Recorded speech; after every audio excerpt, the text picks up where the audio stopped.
Greetings, greetings. What a group.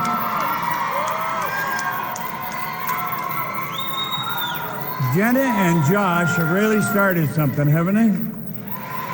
Wow. Back this up a bit. Thank you. I've been looking forward to coming here.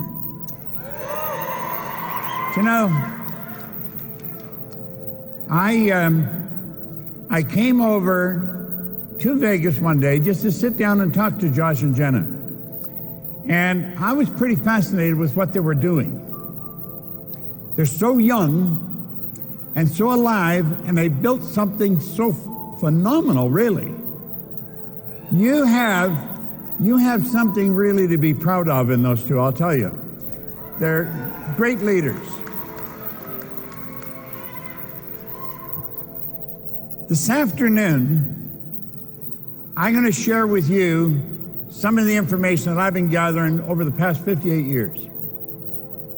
I sat down with a man who was 58 years ago, and I'm telling you, I was lost. I didn't know which end was up. And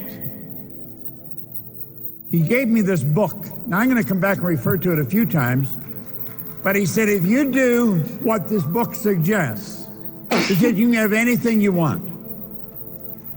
Now, at the time, I was 26, I was flat broke, I was earning $4,000 a year, and I owed $6,000. So if I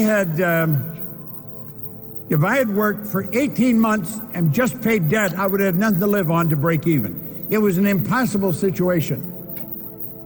And I think there's a lot of people that get into a place where they feel it's an impossible situation. That it doesn't seem to matter what they do, they can't win. But I have come to learn that there's no such thing as an impossible situation. There's only situations that we have difficulty accepting. If we listen to someone that's done what we would love to do and then do exactly what they tell us, we're going to win. Now, that was a very unusual thing for me to do because I was 26. I'd been out of the Navy. I've been fired from all kinds of jobs. I would never do what anybody told me to do. In fact, I resented anybody telling me to do something. And so I had a very closed mind. I wasn't going to go far or do anything. And he said, read this book. Well, I didn't even read comic books. I had never read a book. But I'm going to tell you, when I started to read that and listen to him, and he said, do exactly what I tell you until you find out I'm lying or that I don't know what I'm talking about. He didn't tell lies, and he didn't know what he was talking about. And my life started to change. And so I want to share some of that with you and talk about where we're going and what we're doing. We talk about connecting the dots. Most people never learn how to connect the dots. School doesn't teach us how to connect the dots. And so a lot of people are wandering around, they don't know what to do. Their life isn't going where they want it to go, they're not doing what they want to do, and they're stuck. And they don't know how to change it. What I'm going to share with you is how to change any situation you've got. And you can connect the dots. We're going to talk about how to earn more money. I love earning money. I just absolutely love it. Now, you see, money enables us to do the things we want to do. Money enables you to extend the good you do far beyond your own presence. My partner and I made a decision a number of years ago. We were going to build schools in Africa. We build a new school every 2.5 weeks. Our goal is to build one every day. So we couldn't do that if we didn't have money. It cost a lot of money. So there's thousands of children now that are getting nutritious food, warm clothing, just everything under getting educated. Because we have a little bit of money. Money makes you more of what you already are. If you're not a nice person, you'll become terrible. If you are a nice person, you'll become a nicer person. Money is like a magnifier. But it's the medium of exchange that's used all over the world. So for a person to say it's not important, it's absurd. It is important. It's vitally important. Then we want to add to that. We want to enjoy more freedom. You see, we've got the ability to create the kind of life we want, but it doesn't happen by accident. Yet, if you don't gain an awareness of who you are and what makes you tick, odds are pretty good you'll never be free. Most people live in a little cage of their own making, and they don't even know it. I want to share stuff with you that'll help you begin to live the life that you're really designed to live. You see, you and I are God's highest form of creation. There's nothing on the planet that will equal us. Now, I often point out that we're the only creature on the planet that's totally disoriented in our environment. It's true. All the other little creatures are completely at home in their environment. They blend in. We don't. We've been given the mental faculties to create our own environment. Yes, just that most people don't do a very good job of it. School doesn't teach us how to do it. You go right through our educational system, come out and know virtually nothing about yourself. Now, I want you to take your phone and look at it. Usually I have mine in my pocket, I left it backstage. But take your phone for a moment, look at it. And think of this. Let each of those lines on the screen represent a level of vibration.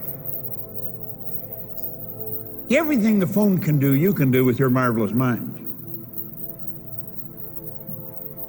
We refer to these levels of vibration as frequencies. And there's an infinite number of frequencies. Now your cell phone has its own frequency.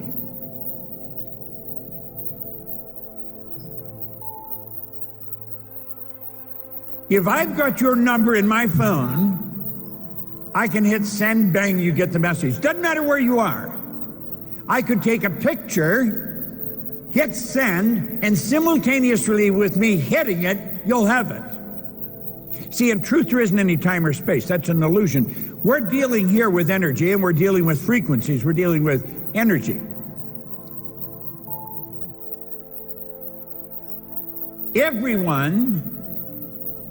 Everybody's phone has its own frequency. Well, so do people.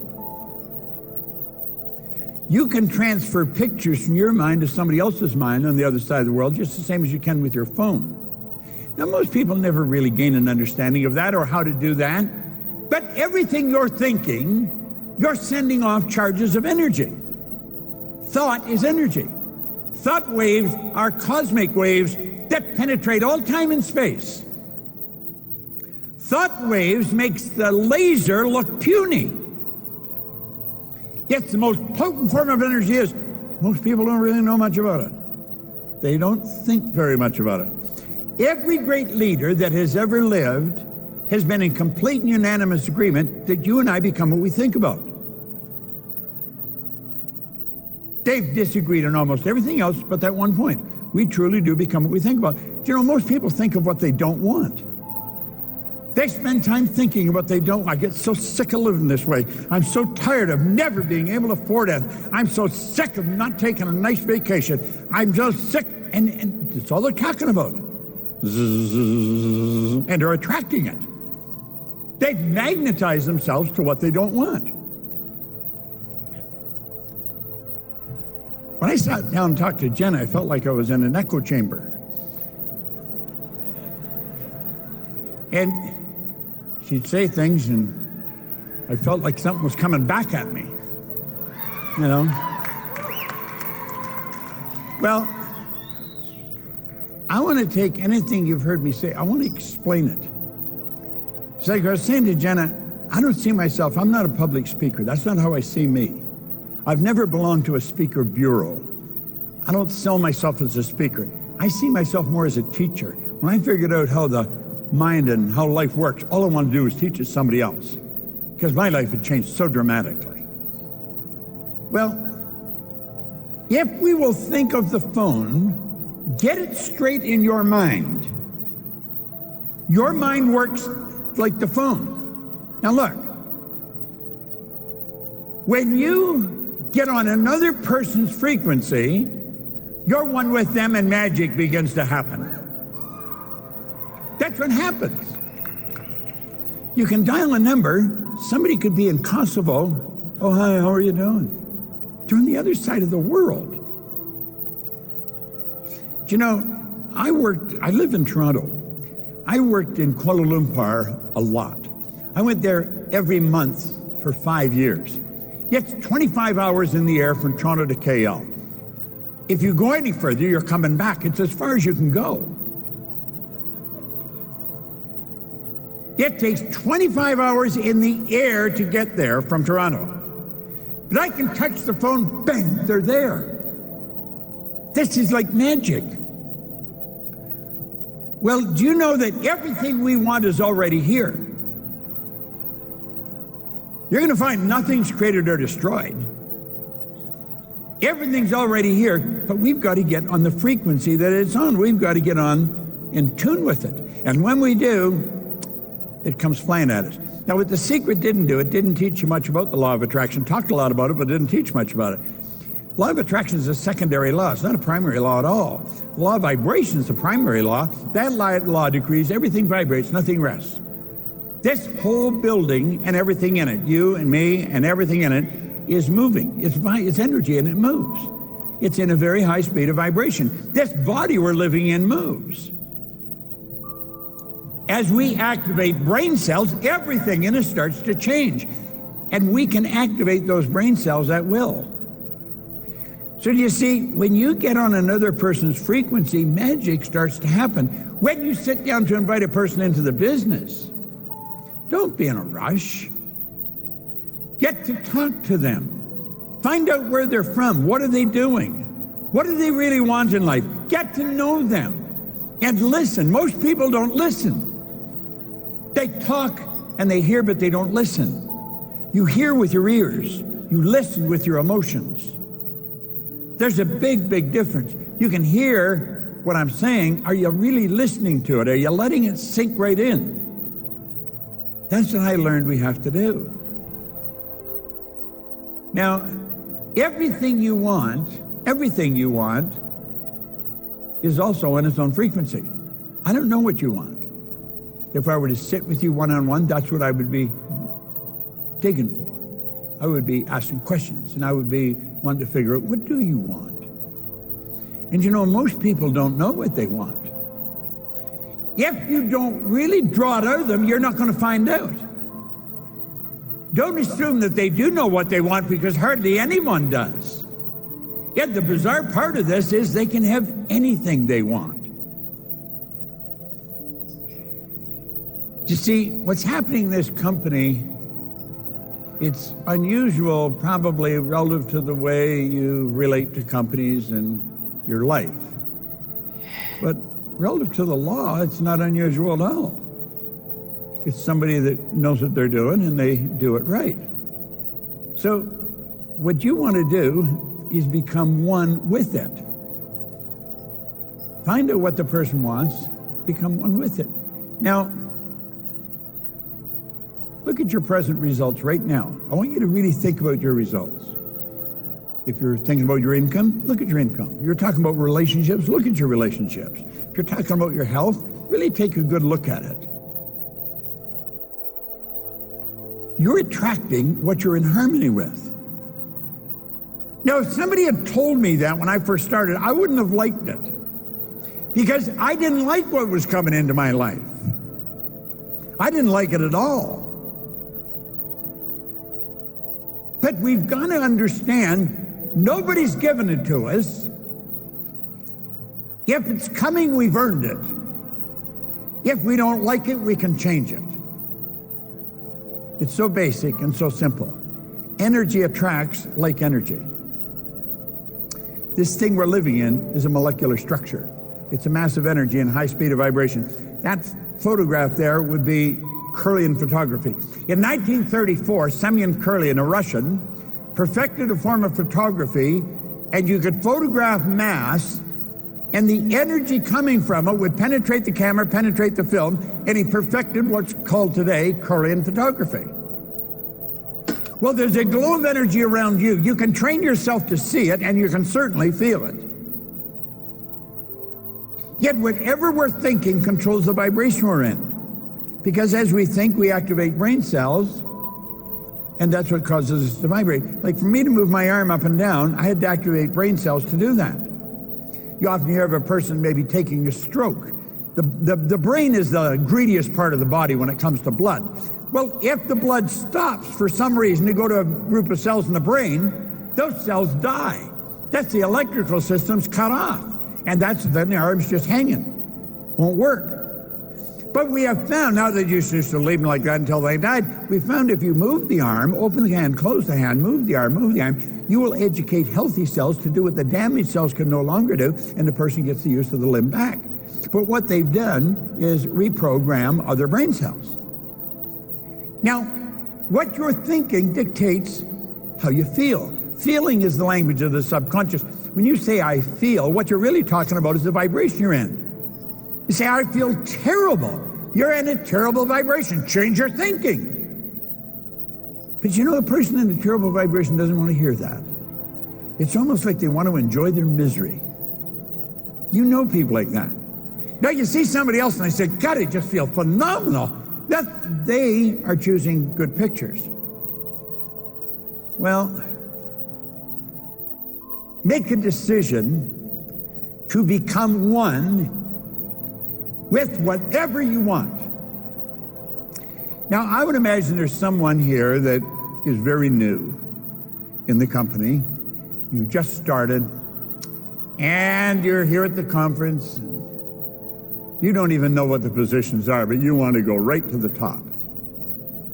Well, find out what that top position is and act as if you're already there. Now, how would you do that? Well, find somebody that's there and see how they act. Listen to them, find out what they talk about. Watch them, see how they work. Then say, that's exactly what I'm going to do. Now, I have been teaching this for a long, long time, and every now and then I see somebody that's doing that.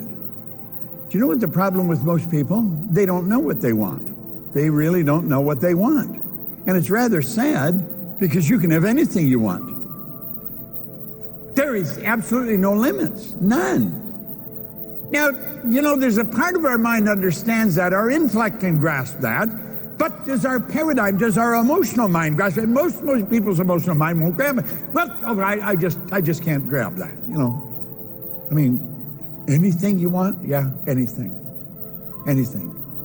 You can create your own economy. You create your own life. Now, the truth is we're already doing it. Just that most people don't know what it is they're doing. And they go all the way through their life and they never learn how to do this, how to make it work. Now that's all I deal in, because I learned how to make it work. And I'll mention that as we go through. But you see, I do know this, it's all about the mind. And it's about your marvelous mind. Now here's what we want to know. There's only one mind. We don't have a few thousand minds in here. We have one mind. Everyone's an expression of mind. Mind is movement. Body's the manifestation of the movement. When we really get that, when that sinks into that part of us where we say we get it, then we could look at somebody else that's really doing well, yet they're using their mind a lot better than me. I wonder what the hell they're doing. I think I'll study and figure it out. Now, it's a strange thing. Usually the people that aren't doing well don't want to study. They just want the answer, but they don't want to earn it. If you make up your mind you're going to study and you're going to figure out what do these people at the top do, I guarantee you things will get better. Now, Buckminster Fuller is somebody that I was fascinated with, great architect, designer. He said, you never change things by fighting existing reality. Now, if some of you, if you're having problems in your marriage, you may be fighting existing reality. If you're having trouble with your business, you may be fighting existing reality. You're trying to change this. You're trying to change them. Where you're trying to change something, forget it. You never change things by fighting existing reality. To change things, you build a new model. That makes the existing model obsolete. Now, I did that 58 years ago. I had no idea what the hell I was doing. I really didn't. But I found someone that I trusted. That's important. You want to be trusted if you're going to bring people into your business. Billy Sharp, one time with the Stone Foundation in Chicago, a psychologist, he taught me something that I found very important. He said, a person will not share their problem with you until they feel you've got the solution to their problem. If they don't feel you could help them, they're not going to share it with you. They're not going to open up. Well, he said, to change things, you build a new model. I had a man help me build a new model. My life changed like Jenna's or Josh's. I mean, whoa, it was so fast. People stopped talking to me. Friends that I thought were friends, they stopped talking to me. They resented the fact that I was winning, I think. I didn't ever figure that out at the time, but I thought, I'm not going to let that bother me. That was a big move in itself. Now, if you really want to make your business rock, build a new model. Treat this conference as the turning point. Say, I don't know what I'm going to do, but I'm going to listen to the leaders and I'm going to do exactly what they tell me, even if you don't like it. And you may not like it, because what they're going to tell you to do is not in harmony with your habitual nature. They're going to tell you to do something that's more in harmony with their habitual nature. See, the beautiful part of this industry is that there's leaders. Now, there isn't as many as there's going to be, but there's leaders. If we study them, we'll see what they're doing, and we can do what they're doing. Now, I remember him telling me that. He said, just do exactly what I tell you. Now, do you know, I had spent a number of years in the Canadian Navy. I had worked in bars and in factories. In fact, I couldn't hold a job. I had a terrible work record. I had a bad attitude. I mean, I was just about, you wouldn't want me even on your team. I mean, I was just that kind of a, no, you really wouldn't. I mean, I was a dead loser. And the idea that I could win was just so far removed. And you see, I would never do what I was told. And God only knows why, but when this guy said, do exactly what I tell you, his name was Ray Stanford, I decided to do it. And it didn't take me long to realize I made a wise decision, because compensation comes fast when you start doing the right things. Things start to change fast. You don't have to wait a long time, you know. Now, that doesn't mean you're going to become a millionaire tomorrow, but you're going to feel better about what you're doing right away. You're going to see immediate results in little things. If you're observant, you'll watch your life change right before your eyes.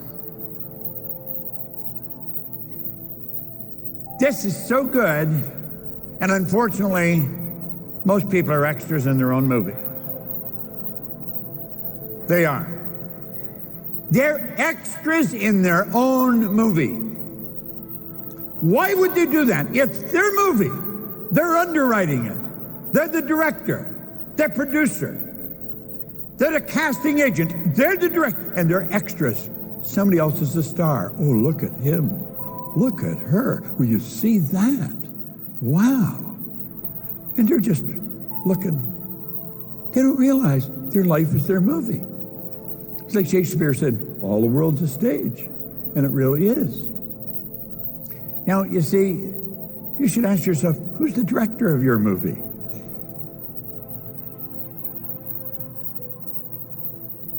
If you figure out what you really want, I can show you how to get it.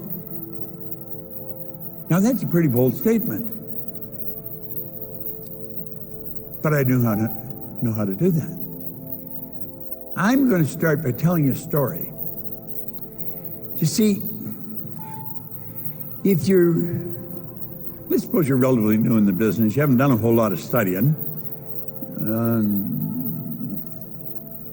and somebody said you can have anything you want,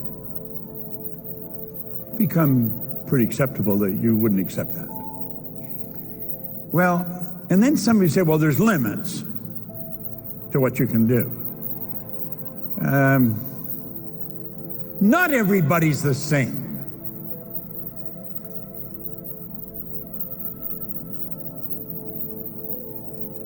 I got a call. I was right here. I think a second where I was. I was here in Vegas, and a guy named Ed Morrissey phoned me. And he said, Bob, I'm here with a guy. He's reading your book. He doesn't believe I know you. I said, okay. So he said, will you talk to him? And I said, yeah, if he wants to talk to me. So this guy got on the phone, and he's thanking me for this book. He loved the book Born Rich. He was really into the Born Rich. Anybody that wants it, they can go to our site, go to proctorgallagher.com, and you can download it for nothing. You were born rich. And this guy was going nuts over the book, and he's telling me this all over the phone. And then he said, whereabouts are you? I said, what do you mean, where am I? Well, where are you now? And I said, I'm in Las Vegas. He said, could I come and see you? And I said, yeah, if you want. He said, well, I'm in LA, so he says, it won't take me long. Now, I'm going back about 18, 19 years. Guy's name's Phil Goldfein. And he got here, so I built a bit of a rapport with him. I'm rapping back and forth. And I said, Phil, what's the most you've ever earned in a year? That's one of the first things I ask people. I don't care what the answer is, but I want to know what the answer is.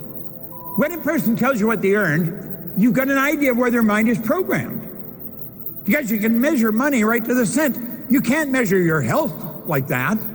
You can't measure relationships. You can't measure anything as accurately as you can measure money. You go to a doctor and they'll say you're in perfect health, and you walk out and drop dead. That happens. How did he measure you so wrong? You know? But with money right to the penny. I don't really care what they earn, but I want to know. And then that gives me an idea where they're programmed, because you're all programmed. We're all I am, you are. And he said $250,000. Now, he later told me he lied. And I suspected it when he said it. He'd earn about 200. And I said, what do you do? He said, I'm a film producer. I said, are you any good? Well, I think so.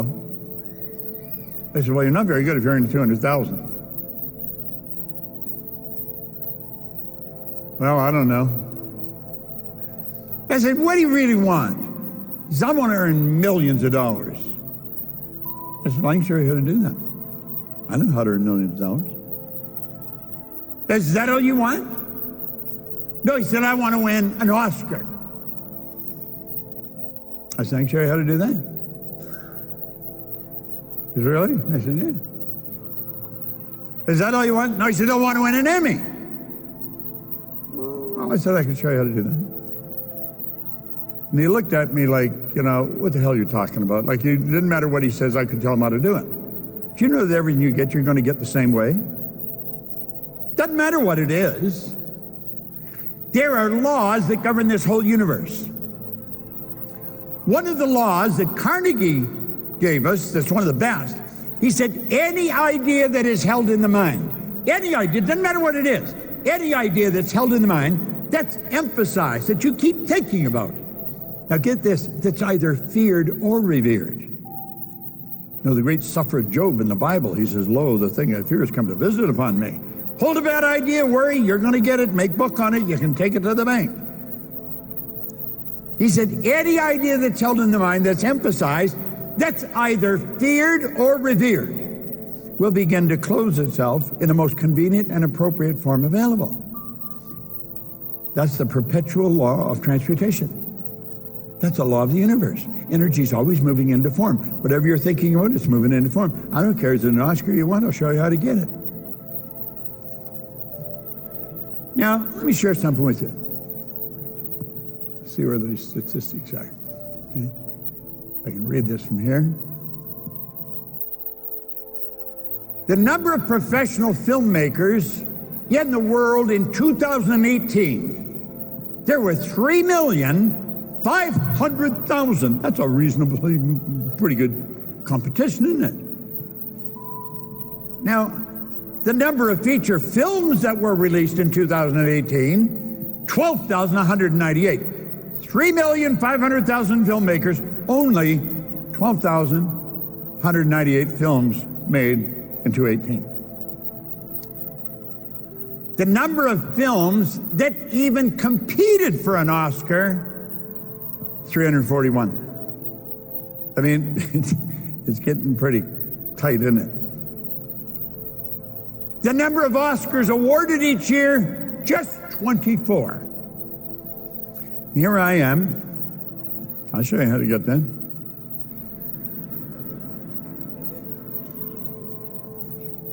Now look at this.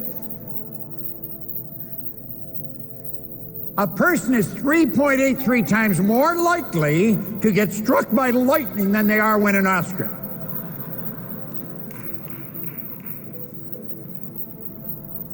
The odds of winning an Oscar are about equal to the odds of finding a pearl in an oyster.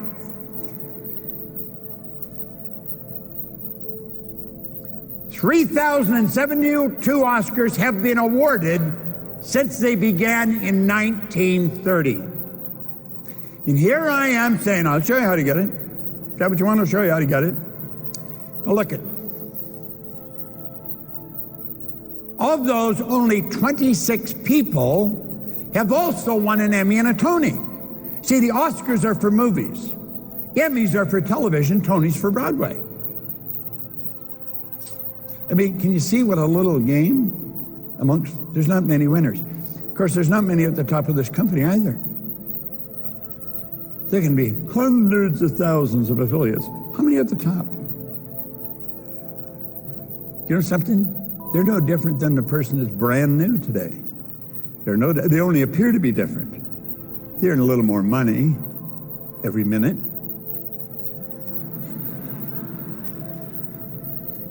You know, I have an affirmation. I am so happy and grateful now that money comes to me in increasing quantities through multiple sources on a continuous basis. I've been repeating that for years. You like it? It's so good, isn't it? Love it. When we go to bed at night, I know as I go to sleep, it's still coming in. And in the morning, I never counted. I don't even know how to count it, but I could get people to count it. And I was earning it while I was sleeping. Yes, see, the beautiful truth is, when you really understand this, you can earn more money when you're sleeping than you're going to spend when you're awake. It's a nice idea. Well, there's the guy, and there's the Oscar.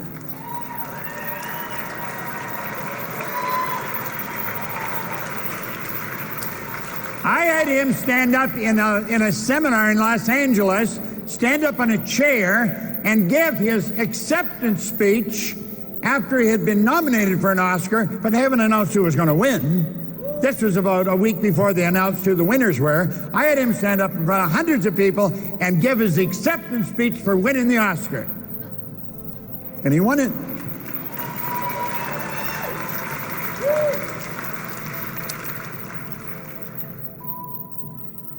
There he is with his Oscar and his Emmy.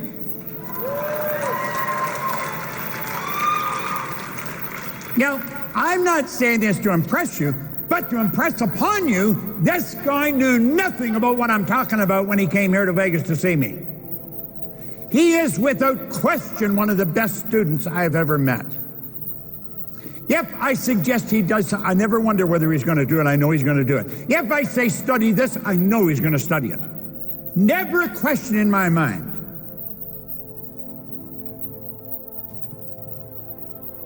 He also won, I forgot what it's called in China, that's equal to the Oscar here. I don't know how old Phil is, but he'd probably admit to being 50. He was taking his 4-year-old son about 10 years ago swimming at a local college down in Los Angeles area.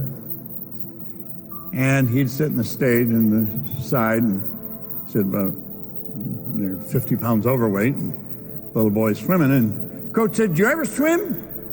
Phil said, "I used to swim in college." He said, "Why didn't you bring your bathing suit? Get in here, it'll do you good." Well, the kid's getting his lessons. You know, Phil Goldfine today is in better shape than when he was in his college days, and he swims now anchor for gold medal Olympic swimmers. You see, all things are possible if you understand the law. If you understand the laws of your being. Does it make sense to study it? I think so. He phoned me one day and he said, "Bob, how would you like to go to opening night of Tootsie on Broadway?" I said, "Yeah, I'd like that, Phil." He said, "I'm going to win a Tony." So I flew down to New York, and the two of us went to opening night. And you know something? He's got his Tony. Now, he was the 27th person to win an Oscar, an Emmy, and a Tony. He earns millions of dollars. I've asked him different times, "Phil, how many movies would a producer make in a year?" Well, he said, "I don't know." He said, "Maybe one or two, maybe every 3 years." He's already made 10 this year. He is one of the busiest producers in Los Angeles. He teaches other people now. He teaches them the same thing I taught him. See, this works for everybody. It doesn't matter whether you're a film producer or whether you're a network marketer. It doesn't make any difference what you are. I don't care if you were losing. Nobody could have been losing better than me. I mean, hell, I was unhappy. I was sick. I was broke. I didn't know the war was over. I had been kicked out of school in grade 9 after 2 months. I've always known if I could win, anybody could win. I've always known that. I was losing. I was going the wrong direction at such a rapid clip. Yet I knew when I turned around and could do it, anybody could. In fact, I was talking to classification one time at Kingston Penitentiary. That's maximum security in Canada. And they got me to go in. I said, "Only under my terms I'll go in." So I said, "Anybody that's in there that wants to come and hear me, you got to let them out." Well, I said, "You can't let them all out." And I said, "All of them or none of them, I won't go." Well, I stuck to my guns, and finally they did. Now, there was a guy, Joe Gardner. He's gone now, God bless him, but he turned into a very good friend. Big guy. I mean, physically, he was big. And he had been sentenced to 27 years in penitentiary. He had been in solitary confinement for 7.5 years. That meant he got an hour a day out in the yard by himself. Other than that, he's in a little cell all by himself. 7.5 years. It's a wonder he hadn't gone out of his mind. And he would come to those meetings because I was taking coffee and donuts and cigarettes. I was baiting the hook. You say, what the hell? I mean, whatever it takes, you get him in there. And you know how they have these long tables, like, put stuff on, and he would sit, there would be a table at the back of the room, everybody else is in chairs, and he'd sit in the back and swinging his legs, and this guy'd be drinking coffee, eating donuts, smoking cigarettes. You see, he was like an animal. And I'd say something serious, "Oh, that's a bunch of crap." Everybody was afraid of this guy, including me. And he was really in charge of the meeting. Everybody'd laugh, he'd laugh. I wasn't making any headway. It's 165 miles from Toronto to Kingston. Now, there's no stop lights, no traffic lights. It's just straight highway, so it's not a bad drive. All the way down there, I was scared. I was afraid of this guy. But I also knew that if I continued the way I was going, I might as well quit going there. And I didn't want to do that because I was pretty firm with classification when they let me in. So after about the third time of doing this, I would go once a month. I mustered up all the courage I could driving down there. And I started to teach this class, and right at a serious part, he started to laugh. I just put whatever I had in my hand down. I went back. I stood right in front of him. We were face to face. And I'm going to tell you, that was the bravest moment of my life. I said, "You've got to be the dumbest bastard I've ever met." Well, this guy, you could see his face go red, every muscle in his body tightened up. I thought he was going to kill me.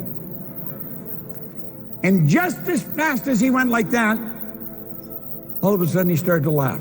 I guess he thought, this guy is really crazy doing that. Now, this all happened in a few milliseconds. I mean, it didn't take a week or something like that. You know, I told him I thought he was crazy. And I followed up by saying, "I can tell that screw to open the door. I can go out and get in a car and drive away from here. They're putting you back in a cell for another month. I could show you how to get out of here." Well, he didn't say anything more. He was quiet through that meeting. The next month when I went down, he was sitting in the front row. And if anybody shuffled their feet, he'd look at them. He was like the cop. Do you know, he got out on a special ticket. Now, his wife, he'd been there 7.5 years. His wife had a little girl while he was in there. And, of course, it wasn't his little girl. He had 2 boys. There was a priest, Bobby Cadet, who built a friendship with Joe while he was in there. And he went and arranged, and he got Edie, his wife, to come back with him. He treated that little girl like it was his little girl. When I decided I was going to go and open an office in London, England, in my company, and I went down the parole board. Ignorance, there's a lot to say about ignorance. I'm hammering on the desk, "You got no right keeping this guy on parole." Now, he had to report to the city police every week, and the Mounties, the federal police, every month. I said, "He's the best guy I've got. I want to take him to England." They tore up his parole, give him his passport, and away he went. Yeah. Now, I'm telling you that for this reason. Phil Goldfein had all his faculties. He just didn't understand the rules for winning. Joe didn't seem to have any of his faculties. He became very, very successful. Phil is very successful. Joe's gone now. I have seen kids in school that were miserable failures. And the parents start teaching them this. They go to A/B average overnight. See, a kid isn't getting a C and D because they're stupid. They're getting a C and D because they got such low self-esteem. They know the answers. They know the material. They don't believe that they can do well. And so they're not going to do well. If we were to teach them something about themselves, help them build a very good image of themselves, they would win and ace their exams. And don't say they wouldn't, because they've seen it happen. Okay? Now, Phil got the Oscar, he got the Emmy, and he got the Tony. He's earned millions of dollars. He's still going like a rocket. And he has no intentions of slowing down. But he does exactly what I tell him. Now, I don't tell him what to eat or what time to go to bed. When the man said to me, when Ray Stanford said to me, "Do exactly what I tell you," what he meant is, if I tell you to study something, study it. He told me, he said, Napoleon Hill spent almost his whole life putting this book together. He said, "I think it would be a prudent move on your part if you spent the rest of your life trying to understand and apply what he put together." So I said, "I want you to read that every day." I've read that every day since October the 21st, 1961. Some of you, that was before your grandmother was born.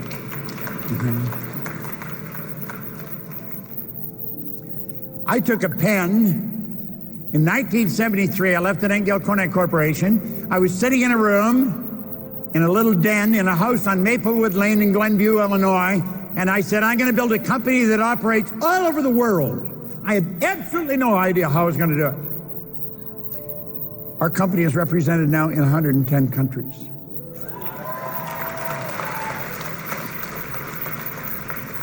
Now, I mention this. I mentioned Joe, and I mentioned Phil.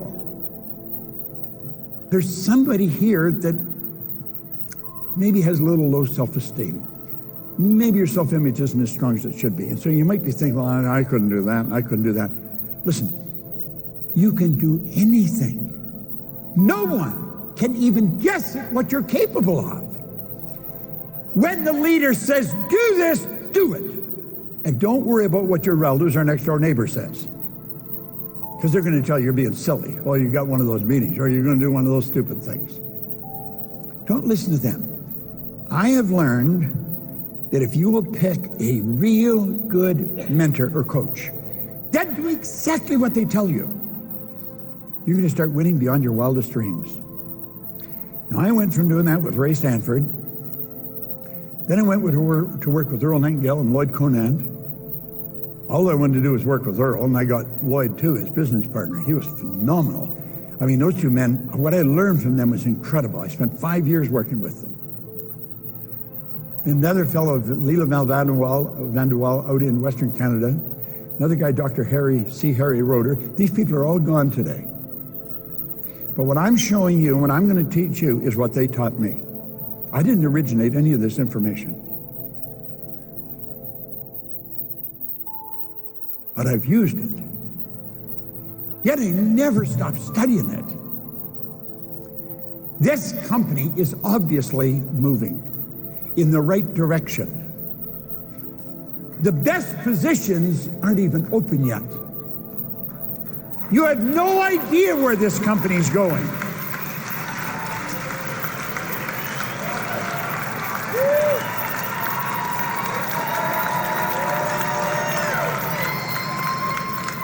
Make up your mind that you're going right to the top. Don't fool around with the next pin. Go right to the top. Think like they think.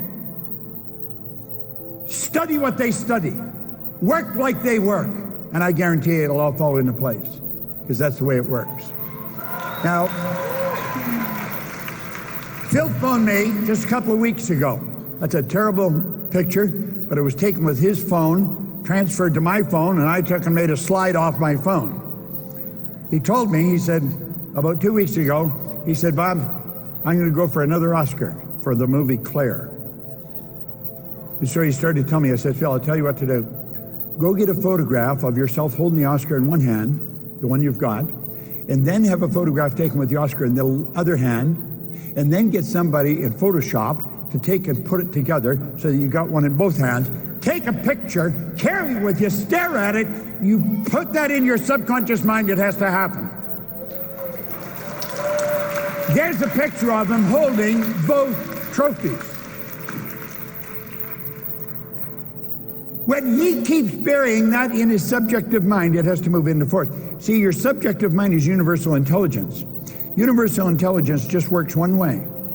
And it's like the earth, it's immoral. It doesn't care what you plant, but it'll return what you plant. Whatever you're getting emotionally involved with is going to materialize in your life. If you're emotionally involved with problems, make book on it, you're going to get more of the same thing. That's where I was living when I met Ray.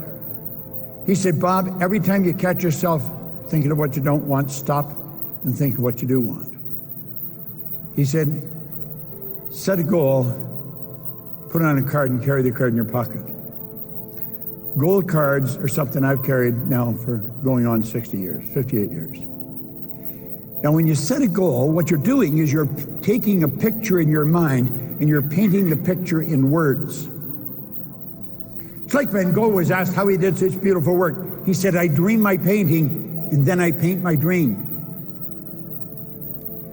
Write your goal on a card, carry the card loose in your pocket. Now what happens when I put my hand in my pocket and I touch the card, the sensory factor touch is affected.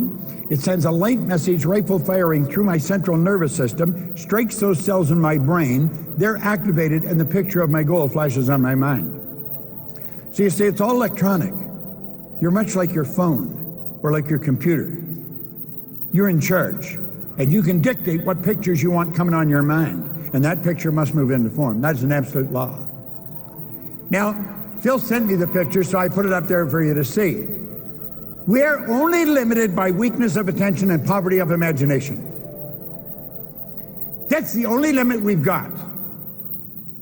Weakness of attention, got to focus on what it is you want. You've got to give it your undivided attention. And poverty of imagination. Use your imagination to build enormous pictures. See great things happening in your life. Imagine Jenna and Josh sitting when they were first starting. Do you think they could see this room in the Mirage full, thousands of people? That's right. Most people say, oh, they wouldn't see that. They must have, or they wouldn't have it. You wouldn't be here if they hadn't imaged it. What you're seeing is the manifestation of something that was going on in their mind. Now, how did they get this picture? They let it come on the screen of the mind. What pictures are you holding on the screen of your mind?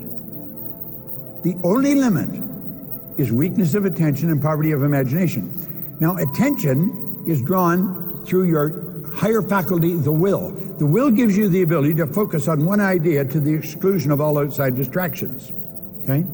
Now, there's two things that you have to know if you really want to live your dream. You have to know where you are, you have to know where you're going, and you got to move in that direction. Now, why are there so many people stuck? Think. If we think about this, it's so simple. Why are so many people stuck? You'll find people right here in this room that are stuck. Well, there's a couple of answers to that.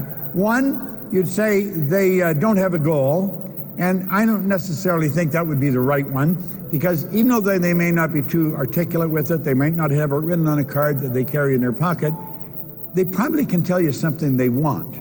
They maybe haven't really refined it or written it out, but they're talking about something they want. They would have a goal. It's just not very sophisticated. I think the problem lies down here. This problem right here is where you are. Most people don't know where they are. See if you can relate to this. When I was a kid, my mother would say, "Why'd you do that?" I say, "I don't know." "What do you mean you don't know? You know better." "I know." "Well, why'd you do it?" "I don't know." School teachers, "But why'd you do that?" "I don't know." "Well, you know better." "I know." "Well, why'd you do it?" "I don't know." I went in the Navy. Every commanding officer, "Proctor, yes, sir." "Why'd you do that?" "I don't know, sir." "Hell you talking about you don't know? You know better." "I know." "Why'd you do it?" "I don't know." Now I got married. My wife says, "Why are you doing that?" I said, "Drop it right there." Now think, we're doing things we don't want to do, yet it's giving us results we don't want to get, and we don't know why we're doing it. Think about this. You already know how to do a lot better than you're doing. I know how to do a lot better than I'm doing. Our problem is not that we don't know. We do know. Our problem is in paradigms. We throw that back up there, you know. Look it. Here's the problem right here. It's in paradigms. Now, I want you to ask yourself, don't ask anybody else, if someone asked you to explain exactly what a paradigm is, how well do you think you'd do? Most people wouldn't do very well. If you went and looked up, we know it's to do with the mind, if you went and looked it up in, I don't know, some kind of a book on psychology or behavioral science or psychiatry, you'd get an answer that you probably wouldn't even understand. A paradigm is what's in control of our life to a very large degree.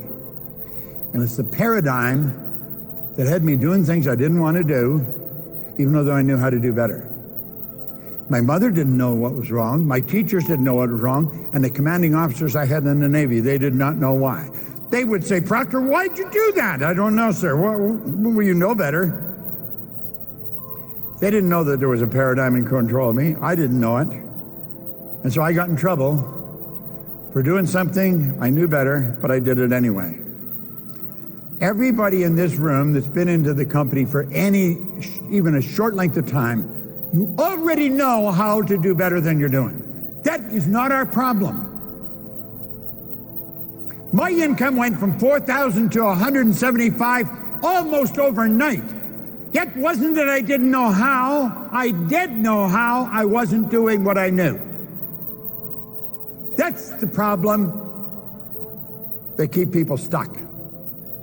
If we go back to the screen, now look. Back that up. Went way too fast there. How'd that happen?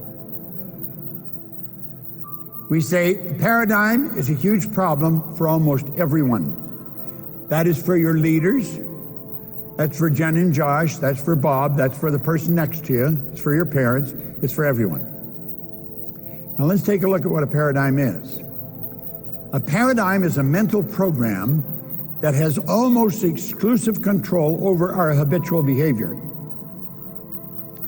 Now think, a paradigm is a program that has almost exclusive control over our habitual behavior. And get this, almost all of our behavior is habitual. Now don't take my word for this and just listen to it as a talk that you're getting at a convention. Stop and think, if you're living with someone, what do they do when they get up in the morning? There's a pattern, there's a routine that they fall into. You could almost write a book on it.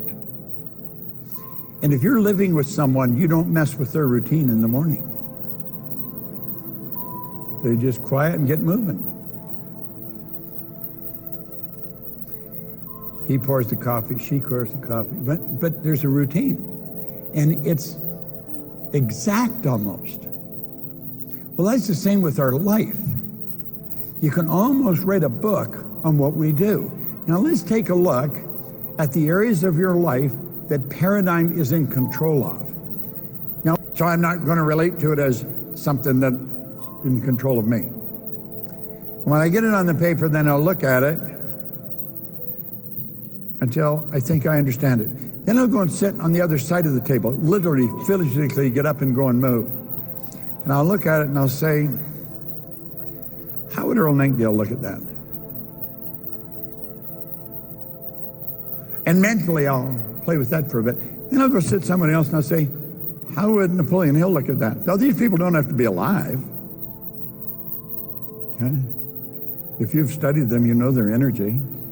And how would he look? Then you go sit somewhere else. And I may move around the table to half a dozen places. How would they look at that?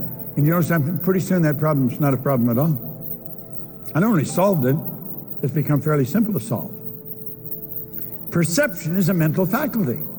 Yet it's being controlled by your paradigm. Yet controls how you look at things. When you go to talk to a person about your opportunity, understand they've got a paradigm and they are controlled how they're going to see your industry.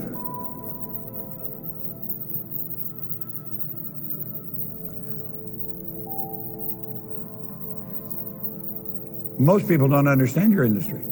They really don't. You think they do because they've heard it, but they don't understand it at all. I'll tell you a good exercise. Ask them when they say, no, they don't really like it. Say, could you explain it to me? Ask them if they can explain how your company works. And they probably can't. Then say, you know, I learned something really valuable. Anything we don't understand, we have a tendency to criticize and ridicule. And think of that because that's true. Your paradigm controls your use of time. Do you know that every one of us get exactly the same amount of time? We get all there is. No one gets any more than anyone else. Your paradigm controls everything. It also controls your creativity. You'll see some people are not creative and others are. That's not true. Everybody's creative. You're creating God's image. Our problem is we got that reversed and we created God in our image. You are a creative being. You are truly a creative being. You can take these higher faculties that all the other forms of life don't have, and you can create something. This company is a creation. That's the manifestation of an image. Your paradigm controls your effectiveness because it controls what you do, how you do it. Yet, of course, your effectiveness is going to dictate your productivity. How productive are you? Now, some people, you just watch them, they just ratchet ahead. They don't really work very hard, but man, do they move. They're going at warp speed. Now, get this. Your paradigm controls your logic. This is huge. You'll have people say, well, you've got to be realistic.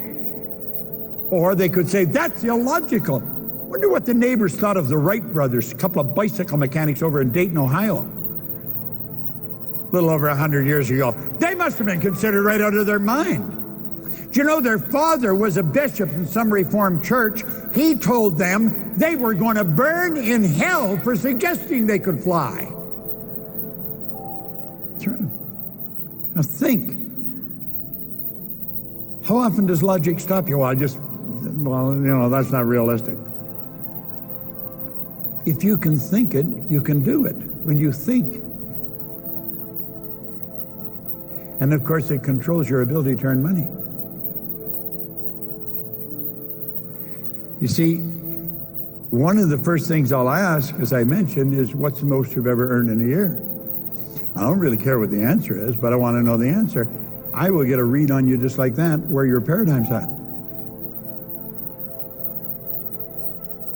Now, if you're sitting down with somebody, the most they've ever earned is about $45,000 in a year, I would recommend you don't start to talk to them about earning $1 million in a hurry, because you're going to lose them right away. See, if you're earning more, what's something you really like, Maybe talk about a car or a trip or something that they could relate to. But you see, most people really don't understand money. All the money in the world is available to us. All we have to do is earn it. And working happens to be the very worst way to earn money. It's true. Listen, this guy studied 500 of the world's most successful people. And he pointed out in here, if you believe that hard work and honesty alone will bring riches, perish the thought it's not true. Riches, when they come in huge quantities, are never the result of hard work. Riches come, if they come at all, in response to definite demands based upon the application of definite principles and not by chance or luck. That's all by law. There is no end to what you can earn. None. Now, paradigms keeps you boxed in all of those areas. It's just like there's a box around us. And every time we go to change, we hit the wall. And it doesn't happen. When you make up your mind, you're going to change the paradigm, the wall comes down. But I'm going to tell you something. That doesn't mean you're going to change right away. You make a decision, I'm changing this, that wall will come down. Then you'll be in a position to start moving, and the wall is down. You're not bouncing off it anymore. When you say, I'm going to change this, now someone in here today, hopefully everybody, is going to make a decision, I'm changing that. This conference is going to be a turning point in my life.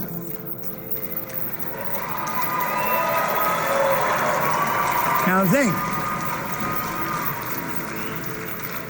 you spent money and you took time. Some of you traveled a long way. Make certain this is a turning point.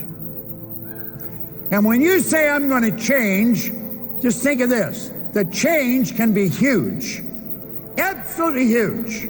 And the change is permanent. You will never go back. You see, awareness is something you cannot lose. Most of us, when we're thinking of learning, we get hooked up on school stuff, and it's the intellect we're thinking of. Because that's what school focuses on, the intellect. If you get the degree, you've learned it. If you get this, you've learned it. Why are there so many people with degrees come right off their business card that don't know the war's over? They're losing. It's not in the intellect, it's in the awareness. Think of this. A person isn't earning $100,000 a year because they want $100,000 a year. They're earning $100,000 a year because they're not aware of how to earn $100,000 a month.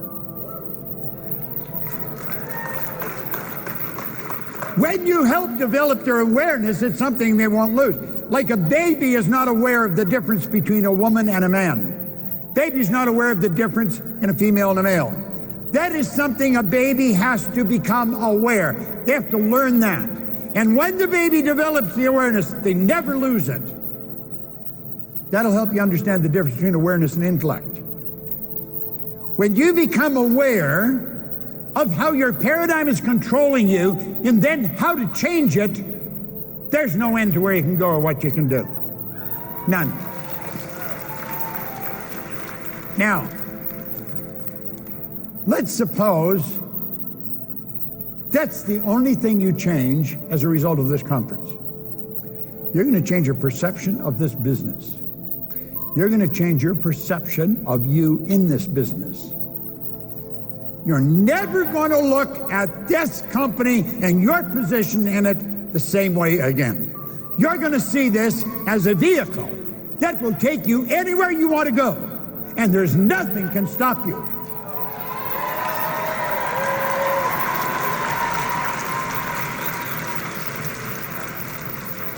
Do you know about 66% of what I'm saying you will have forgotten by tomorrow morning? It's true.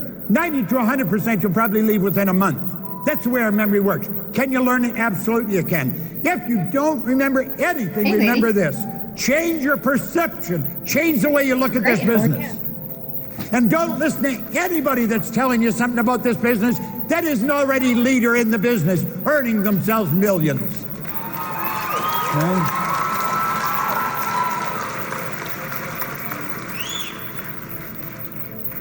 I was on the fire department when I started to study this. It was the best job I'd ever had. I was earning $100 a week, $400 a month. When I got that job, I was only earning $48 a week working in a service station, changing tires, filling up gas, greasing cars. And I went from earning $50 a week to $100 a week. And then I get into that book. And I decided I was going to quit the fire department. I was the second person since 1934 to quit that fire department. Nobody ever quit. And they couldn't fire you. The chief every day would call me and he said, "What are you going to do?" I said, "I'm going to clean offices." He said, "Bob, you're crazy." "No." "Well, you know, you can't come back when you quit. You can't come back." I said, "I know." He said, "Why are you doing this?" Well, I said, I've got a dream. I'm reading a book and it's teaching me how to do stuff.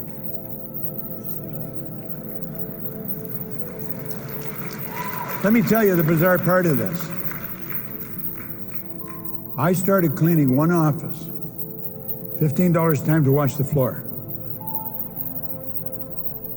Then I got another office, $65 a month. Now I'm up to $100 a month. Do you know, I got it up that I was earning $14,500 a month, and I was afraid to quit the fire department. The chief was only earning $11,500 a year. I was earning $14,500 a month. Yet I was afraid to quit. Part of the paradigm was there's security in this job. There's no security in a job. There's no security outside of yourself. If you haven't got it inside, you haven't got it.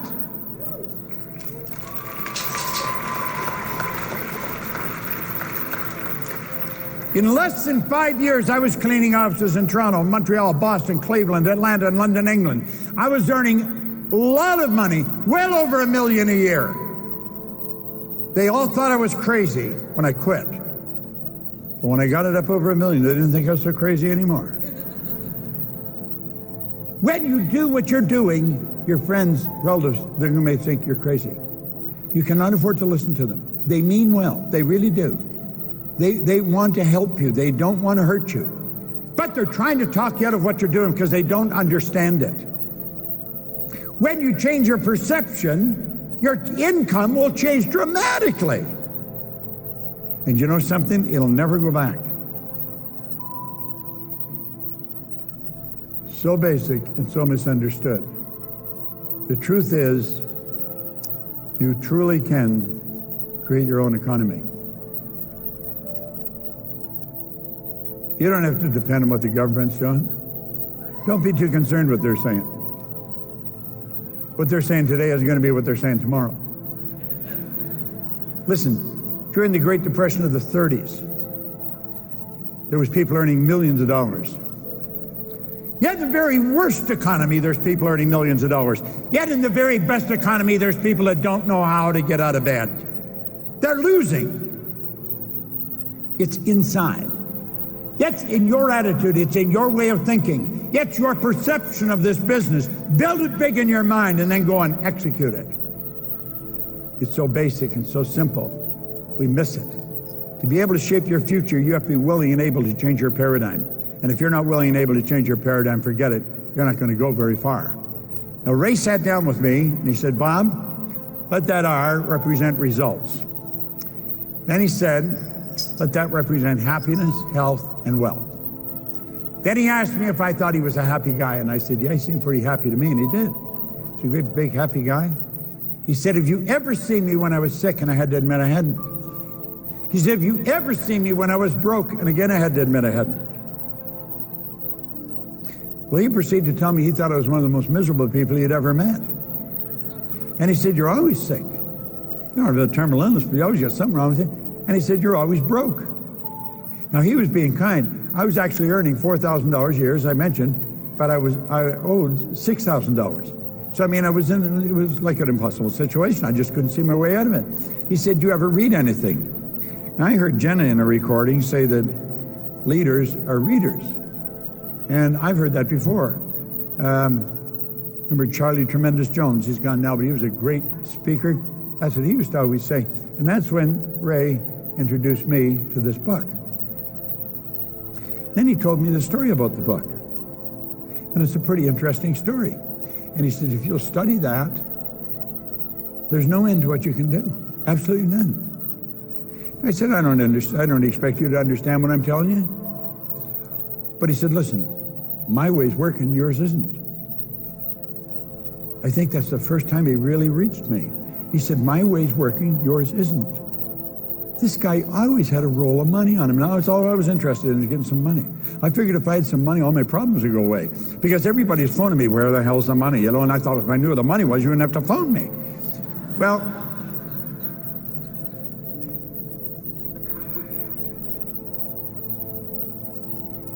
within a year, I was earning $14,500 a month.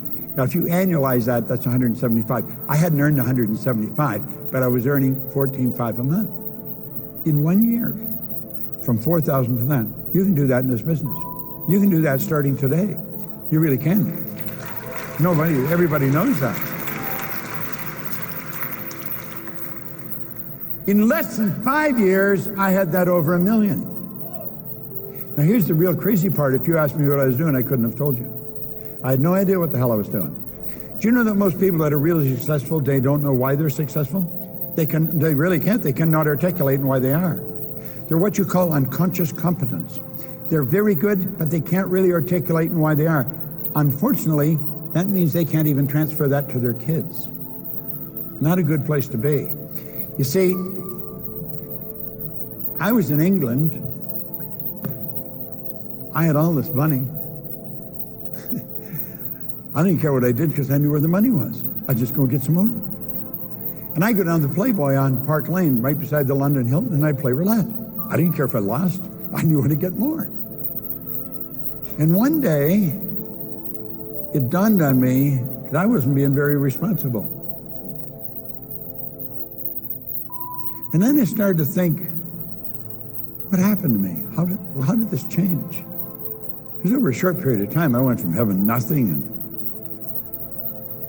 having almost everything. And I couldn't tell you.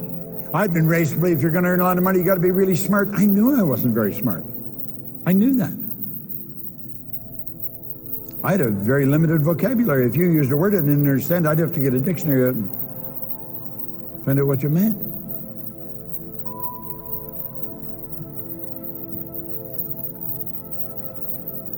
And I thought, how did I change? I'd been raised to believe if you don't go to school, you can't get a good job. I didn't have a good job. I owned the whole company.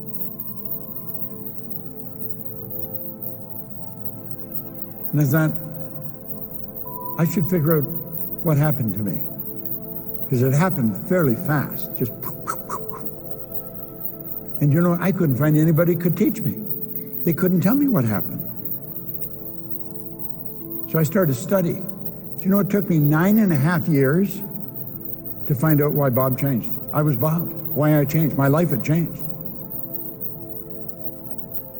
And when I found out it was so simple, I could understand why I was missing it. And I made up my mind when I figured it out, I was going to spend the rest of my life teaching this.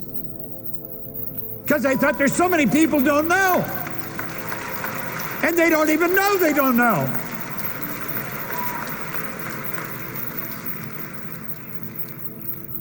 I left my own company. I went to Chicago and I got a job with the Nightingale Conant Corporation because I wanted to work with Earl. I wanted to study him. I took a job for $18,000 a year. That's a long ways down from $1 million plus. 3 years later, I was earning $33,000. But you see, I was prepared to pay them to let me work there. I just wanted to find out what they knew. I knew they knew. And you know what I found out? It's so basic. It was the repetition of listening to the records. We had records then. If you were to visit my studio in Toronto, I have a beautiful bookshelf and library, and on one of the shelves is a small handheld record player. And I would drive around listening to these records.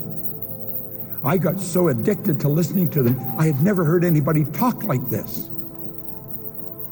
It made me feel so good. It was incredible. Now, to boot, the guy had a phenomenal voice. I used to think if God had a voice, you know, it would be Earl, because he had great pipes. And it was the repetition of listening that defies intellect. You see here, school, they give you the book, you read the book. They ask you questions, you put it aside, get another book. And they think you know this. You don't know it at all. You just remembered some stuff in it and you answered questions. That is not learning. That's gathering information. That's not learning. Learning is when you consciously entertain an idea. You get emotionally involved in that idea. You act on the idea and you change the end result. It's the feedback from the change in result that's the learning experience. You're learning how to earn money here. You're learning how to inspire other people to live the way they want to live. That's what you're teaching people. And that's what you want to remember. This is so important. School doesn't teach it. The church is not teaching it. It's not being taught in home. This is vitally important. It's our life, for God's sake. It's our life. Most people live and die and they never learn how to live. Well, that book sure changed everything for me. And I'd like to lead you to the path that this book kept me on for the last 58 years. And I believe that my daily choice is taking you there. Oh, I do.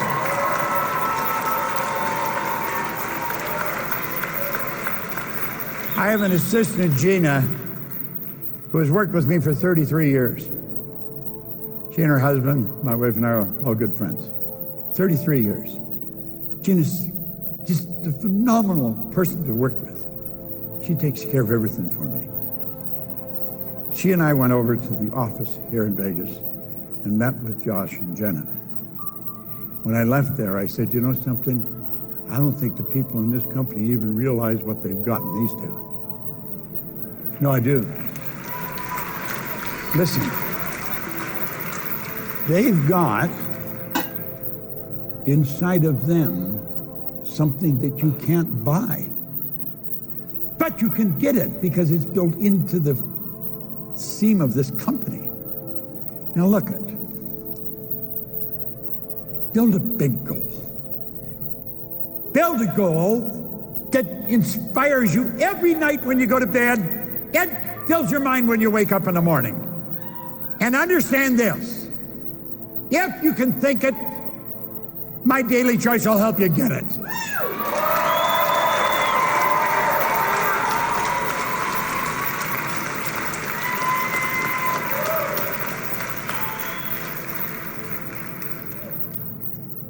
Your spiritual DNA is perfect.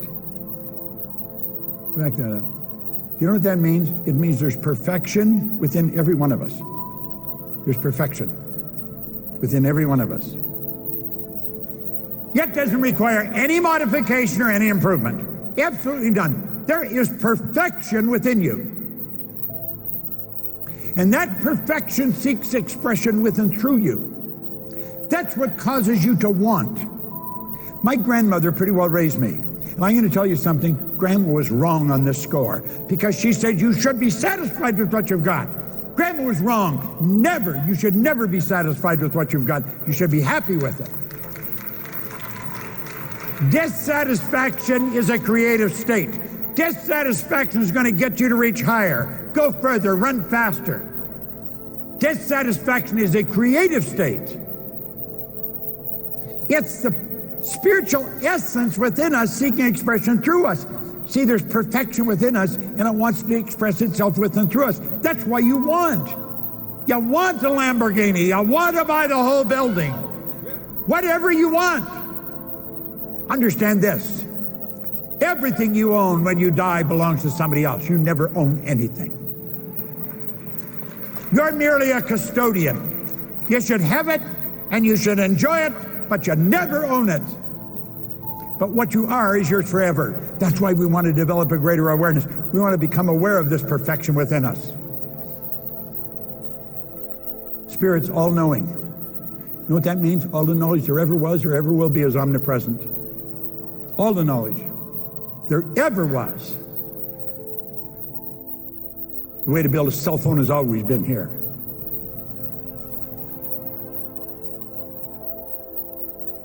All the power. You'll wonder, where does she get all the energy? Where does he get? Nobody gets energy. Everybody releases energy. Desire, it's a triggering message. Lets it go. I'll be 86 on my next birthday. I got more energy than most people, 26. Now listen.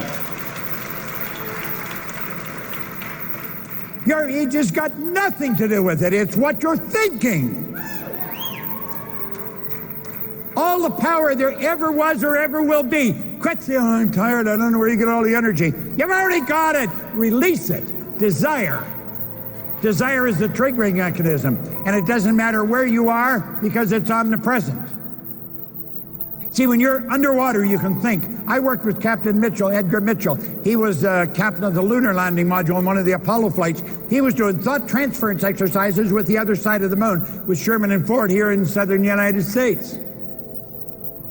We're connected to everything. Everything's connected to us. There is only one power. And that's the real you. Are you truly who you pretend to be? Come on. Wake up, get out and make it happen. Now, some of you have seen this on a slide. I'm going to look at the mind and look at paradigms. But let's get more personal. Let's make it your mind and your paradigm. Now, there was a doctor in San Antonio, Texas, the year I was born, 1934. God, it seems like yesterday. It was a minute ago. And he was very involved in the healing arts. He was very involved with the mind.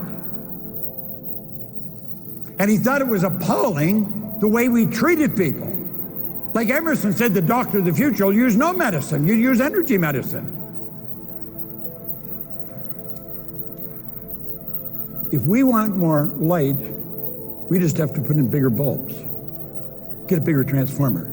The only limit placed on electricity is the limit that's placed on the form through which it's flowing. Do you know nobody even knows what electricity is? All we know is the laws by which it operates. Well, The only limit placed on that power is the limit that's placed on the form through which it's flown. The only limit that's placed on this power is the limit that's placed on the form through which it's flown. There's no limit to what you can do, absolutely none.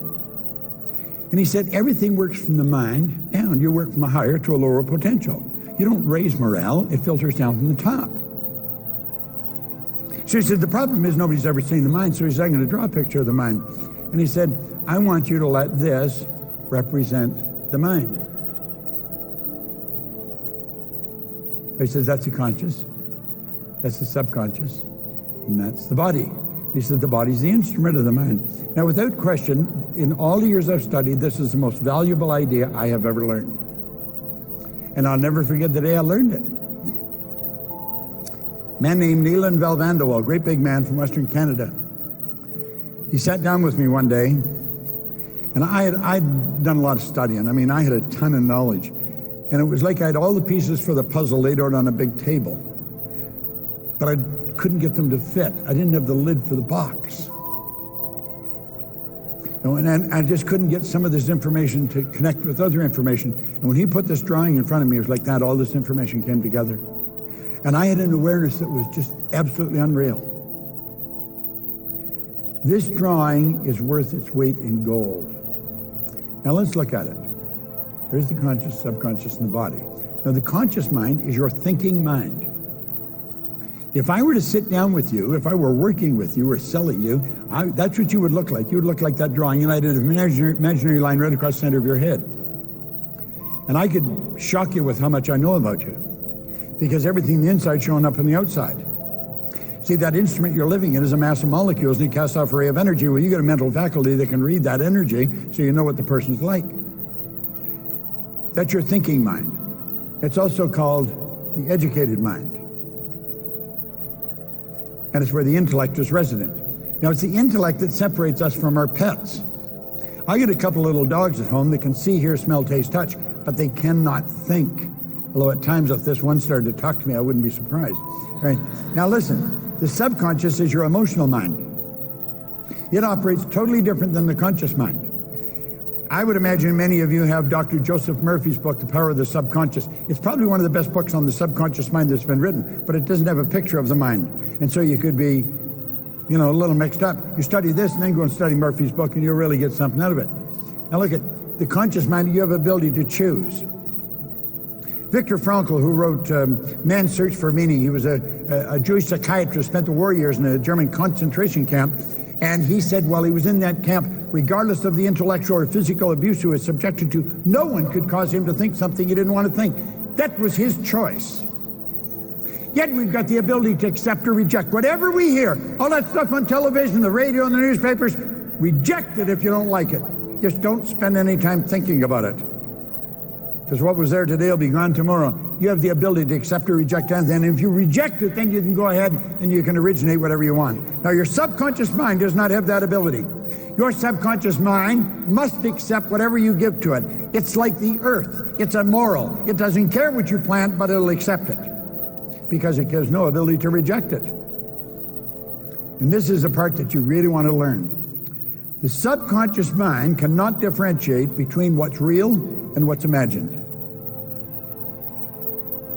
If you start to imagine something bad, you will start feeling bad. If you imagine something good, you'll start feeling good. Your subconscious mind just accepts what you give to it. It cannot tell the difference. Well, mentally see yourself as the leader you want to be. This is where I'm going. That's what I'm going to earn. That's how I'm going to act. And don't worry about the people that are laughing, saying, who do you think you are? Say, I don't think who I am. I know damn well who I am. You see?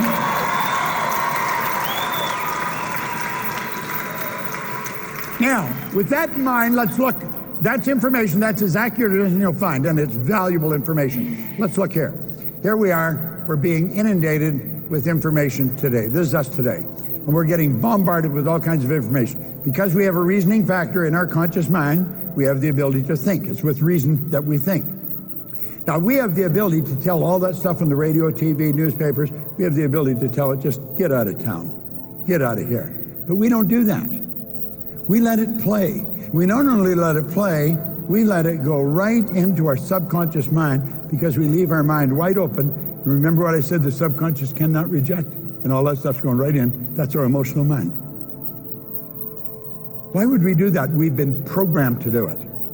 That's part of what we call the paradigm. How did that happen? I'll tell you exactly how it happened. Let's close the window on that for a minute and go over here. This is us as infants. Anybody's got a little baby, this is the way the baby arrives.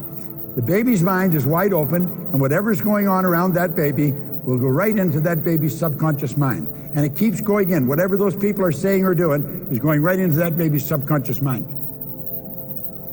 That baby will grow up speaking the language of the people it's surrounded by. If you took the baby out of an English-speaking home here and put him in the suburbs of Beijing, that baby'd grow up fluent in Chinese. No knowledge of the English language. Almost all welfare recipients are 4th, 5th generation welfare recipients. That's why. If the parents don't go to school, the kids won't go to school. No one in our family ever went to school. I only changed one question. They said to me, "Are you going?" "No, hell, I'm out of here." I didn't want to go. I just didn't ask my kids if they were going to go. I asked them where they were going to go. Just change one question, and you change the whole breed. You see? Now look, over and over that information is coming in. It's being dumped into your subconscious mind. That's how a self-image is formed. You bring people into your business and you know they've got low self-esteem. You can tell by the way they talk, the way they dress, the way they look at you and act. Help them build a self-image. Help them understand who they are. Way back in the 60s, there was an author, Robert Heinlein, and he wrote a book called Strangers in a Strange Land. He said, in absence of clearly defined goals, we become strangely loyal to performing daily trivia until ultimately we become enslaved by it. That's what happens to most kids. They're enslaved by daily trivia because that's all they're surrounded by. That's what's dumped into their mind. And that's how the paradigm is formed. And here we are here. You like the food you have, the way you dress, the way you talk, the way you meet, greet people. That's the way we are here 40, 50, 75 years later. It's just a program. And it's rather sad. Now let's take a look. There's a baby, a brand new baby.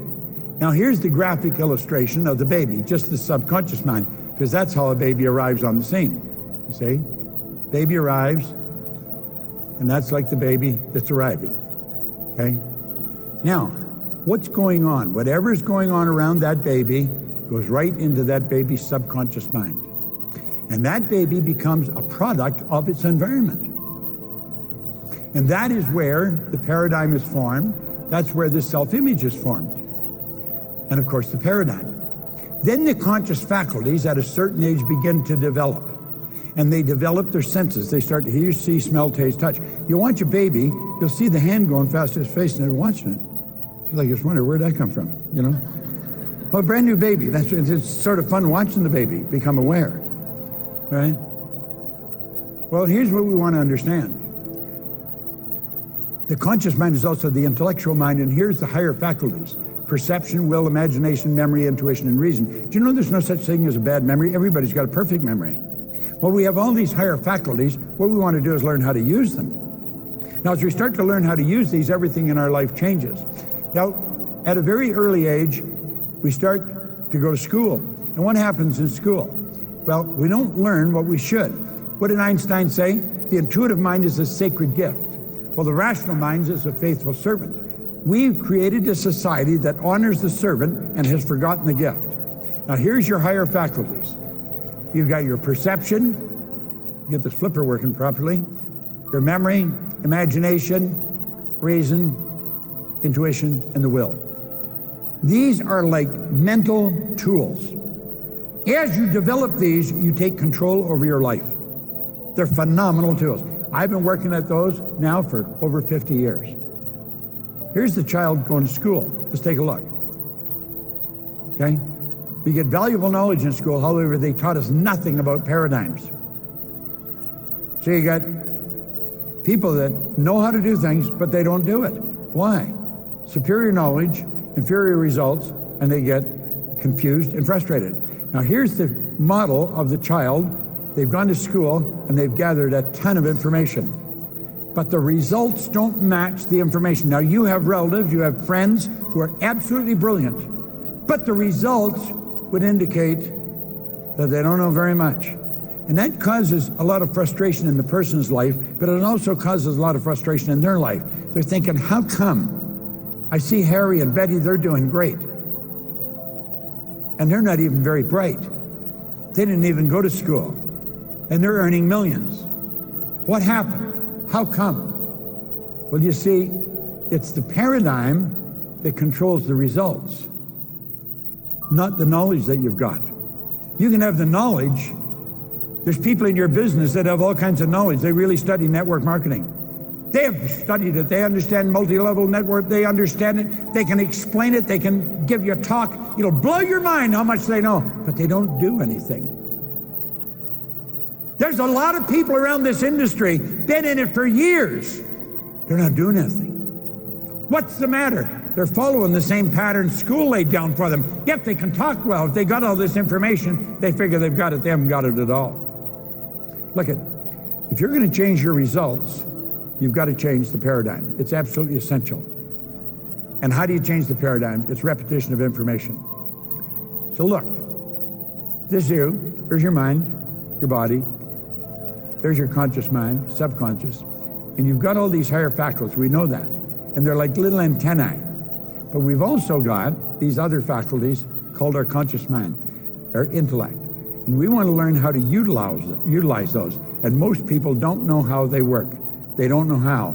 And yet it's with those higher faculties that you control your emotional state. You also control the results you're getting. And it's rather sad, most people don't know that. They just don't know it. And that is because that's the way we've been raised. No knowledge of these higher faculties. We go by what we see, hear, smell, taste, touch. So we look at the report card and we go by what the report card says. You know what the report card's telling you? It tells you where your mind was at a few minutes, maybe 3 or 4 weeks ago. It's got absolutely nothing to do with your potential. Nothing. Why would we let that guide us? Because we've been programmed to. Now, this is a black and white deal.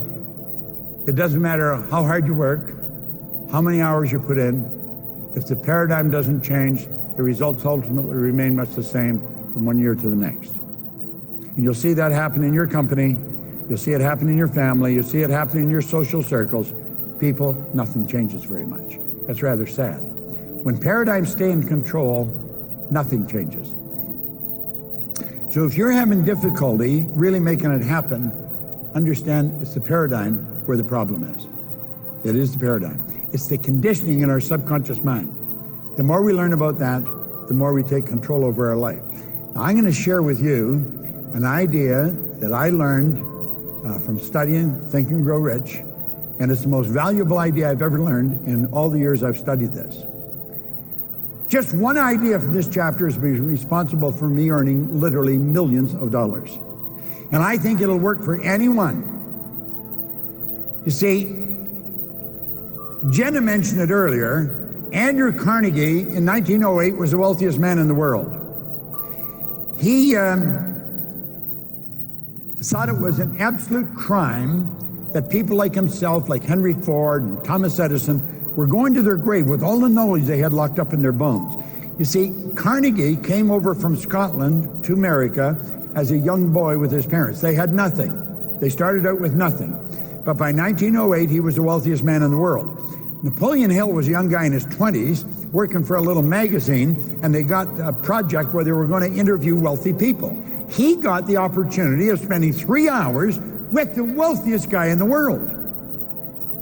So he got 3 hours with Andrew Carnegie. Carnegie spent 3 hours, and what Hill didn't know is Carnegie was looking for someone that could take all this knowledge and organize it. Because he says, it's a shame we're all going to our grave with this locked up in us. And so he had been looking for someone that could organize all this information, and he thought maybe Hill was the guy. So at the end of the 3 hours, he said, Napoleon, this meeting isn't ending, it's just beginning. I want you to come home with me. Hill later wrote that he was glad he took him home because he said he didn't have enough money to rent a hotel room. So here he is, a young reporter going home with the wealthiest guy in the world. Carnegie spent 3 days talking to him, explained his whole philosophy. At the end of the 3 days, he says, Napoleon, I'm going to ask you a question. And I just want a yes or a no answer. He said, would you dedicate the rest of your life to an idea for which you would probably receive no material compensation for at least 20 years? I've asked myself that question so many times. What would I have done if I was him? And I think I would have said yes. I think if I had spent 3 days with this guy, I think you'd get a read on him. You'd realize that he's not going to, he's going to be a square shooter. So Hill said, yes, he would. Now he said, Napoleon, I just want a yes or a no answer.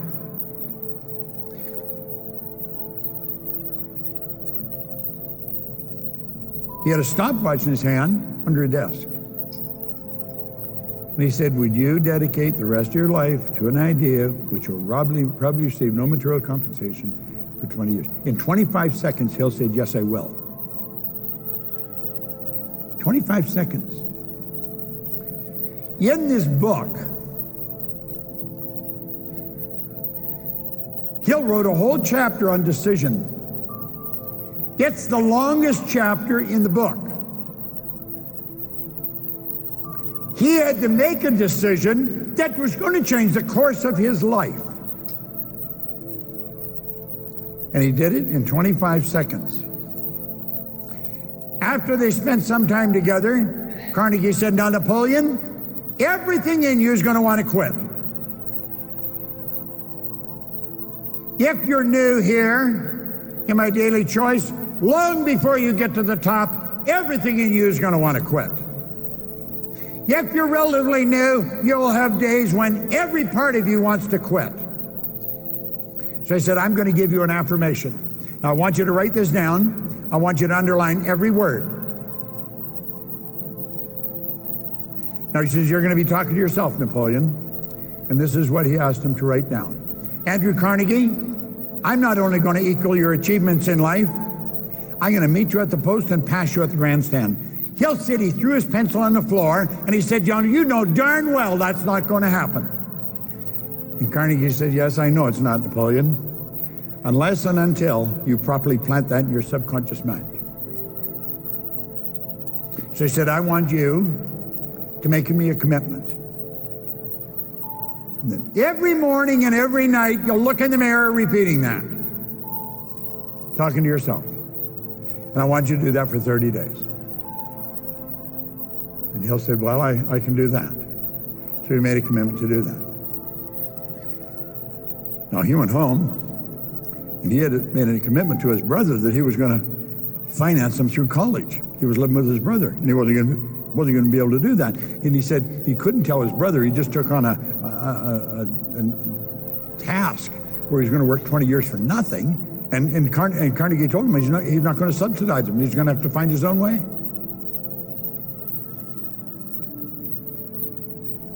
So it wasn't easy for him. Yet the first day, he went in the bathroom and he closed the door, and he looked in the mirror and he whispered it. Andrew Carnegie, I'm not only going to equal your achievements in life, I'm going to pass you, meet you at the post and pass you at the grandstand. And he did that every morning and every night. And he said he felt like a darn fool. He thought this isn't going to happen, but he made a commitment he would do that, so he did it. By the middle of the month, he thought maybe it would happen. By the end of the month, he knew it was going to happen. I've done a lot of research on Carnegie. I've read where he made about 50 millionaires. Napoleon Hill has made millions of millionaires. Literally. Now, Carnegie introduced him to all of the world's leaders. He became intimate friends with Henry Ford, with Edison, with Firestone, presidency, everybody. He interviewed them, and he put together all this information. And he wrote the Laws of Achievement. From the Laws of Achievement came that book. So you see, the man that gave me the book, he said, Bob, you get the best of thinking of 500 of the world's most successful people. There was a commonality in their thinking and their mode of operation. And he said, that's why you win. Now this is where he's got it here. Look what he says. He points out here, analysis of several hundred people who had accumulated fortunes well beyond the $1 million mark disclosed the fact that every one of them had the habit of reaching decisions promptly and of changing those decisions slowly if and when they were changed. People that don't have any much success, they change their decisions, make them very slow, and change them fast and often. See, it's such a difference, such a big difference. Now, I'm going to show you something about decision that I think this is worth its weight in gold. So I would really think about this. Let these lines, again, represent levels of vibration. Levels of vibration are referred to as frequencies, and we think on frequencies. So we let these puffy little clouds represent our thoughts, and it's our thoughts that produce the results we're getting. This is a very valuable lesson right here. Everybody's getting results. They may be different all over the place, but we've all got results. Then we sit and we dream and we say, that's where I want to go, and I'm going to go there as soon as I get the money. I'm going to buy that car as soon as these people start producing. We're always going to change the result. We're going to get the dream when the results change, but what they don't understand is that the results are based on their thinking. Pretty soon the decision fades, and then pretty good, the dream fades too. Now you see that happen with people all the time. Now let's think about this for a moment. What's the problem? Well, the problem is the mind and thoughts are down here on this frequency. And the goal is way up here on this higher frequency, you see? The mind and the thoughts have to operate in the same frequency as the goal. Now that would be like me trying to phone you and I dial my sister's number. I'm not going to get you. Not when I'm dialing my sister's number. Well, if you're down here in the lower frequency and you're trying to get something from the higher, you're not going to get it. That's like trying to get FM music on an AM band. You won't get it. People don't understand this. And they think, well, you've got to know how. You've got to know where the money comes from. No, you don't. No, you don't. You only have to know that you're going. And you've got to say, I am doing this. I'm going there. I'm making a committed decision. When you're committed, you do it regardless.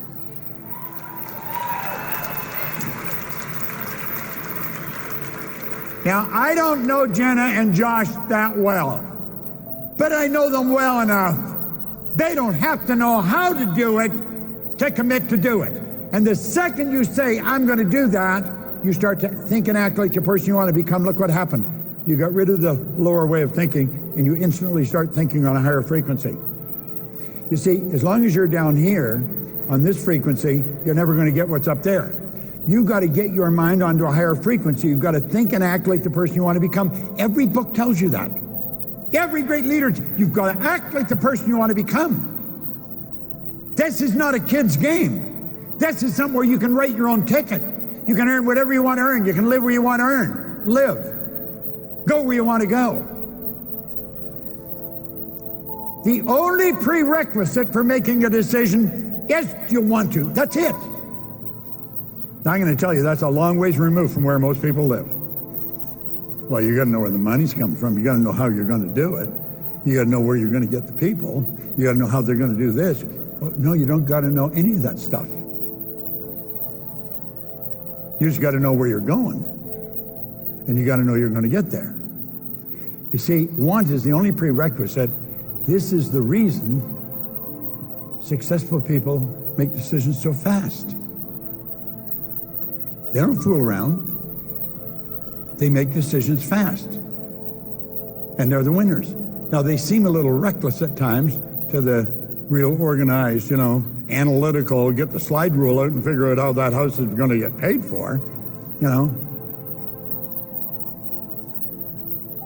When Dr. Werner von Braun was asked by John Kennedy, what would it take to build a rocket that would carry man to the moon, bring him back safely to Earth, he answered in 5 words, the will to do it. That's it, the will to do it. What will it take you to get to where you want to go? The will to do it. You see, the will is the ability to hold one idea on the screen of the mind. And if you do that, everything else will follow. You get on that frequency, and then you're going to attract whatever's required for the manifestation of that picture. Most people do not understand that. So they've got to know where the money's coming from. And the truth is, you don't. See, when the chief asked me, Bob, do you know what you're doing? I said, I know what I'm doing. I really didn't. I was scared. But I had this dream in my mind. I saw myself building this building maintenance company. I had some buckets and mops and a contract, and that's about all. But pretty soon, I was in 7 different cities in 3 countries, and I was earning a fortune. That's all you need. There's Kennedy out talking to Von Braun. And what did he say when he asked him? He said, the will to do it. That's all you required. That's all you require to get to where you want to go. Now that was a big move. That was, how do we get to the moon and bring him back safely to Earth? It's a pretty big idea. Decision must be committed decision. This is a wonderful place to make big decisions. You will never in a long time, maybe never in your life, get into energy like in this room. You won't.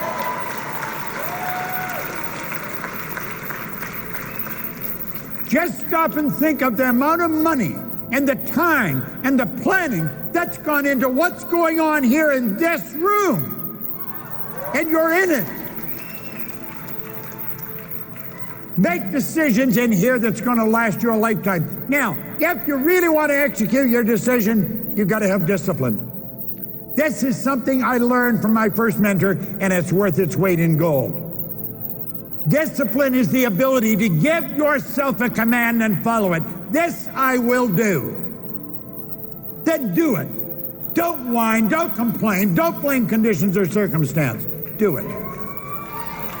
And if you're having a problem, go look in the mirror. You want to control the flow of thought energy that's coming through and to us. It's coming to and through us. Now, we talked about this a few minutes ago. You are a mass of energy on a very high frequency. No one knows what you're capable of doing. There is no one alive that knows what you're capable of doing. I remember when we were building a cleaning business, we got the idea we'll put a supervisor on the road and we'll get him a car phone. We had to put ski racks in the top of his car to mount an aerial so that his phone would work. Then there was only a half a dozen channels in the entire city, so it was always garbled. Somebody else was always on the channel. Do you know why we had that? Because we didn't know how to do what we do today. Today we know there's an infinite number of frequencies. Everybody has a phone, has their own frequency. There's an infinite, not millions, infinite number of frequencies. Energy operates on frequencies. When you're thinking, make sure you know what you're thinking. Now look at, we say a frequency is a level of vibration. There are literally an infinite number of frequencies. Now stay with me here. Every frequency is hooked up to the one above and the one below. Now, I don't know what kind of a deep thinker you might be, but you know what that means? That means that every one of us are connected. Everything in the universe is connected. What we call space here is not space. It's energy. If we sealed this whole room up airtight and start pumping more air into it, more of this no thing, you'd blow the walls out. What you can't see is powerful. Now let's look at this. Let that X represent where you are in your life. X is just the unknown factor. Now get serious about this for a few minutes. Let that X represent where you are. Take an honest look at where you are in your life and you can see how you got here. If you don't like it, that's okay. If you do like it, that's okay. It doesn't matter. It is what it is. This is where you are. We can look backwards at how we got here. And it's all there in front of us. All those different lines, they're levels of awareness that we've moved through. You remember you did this and that happened, then you moved here and then you met her, or he met her, she met him, and our lives start to change. You'll see how you got here. Now this is where you are, but you'll say, that's where I want to go. Now think, really stay with me here. This is so important. This is where you are, but say, that's where I want to go. And you have no idea how to get there, and you let the dream fade. Realize you can go there. You just don't know how. Kennedy said, how can we get there? Let's go to the moon and bring it back safely to Earth. Von Braun says, just the will to do it. That's all you need.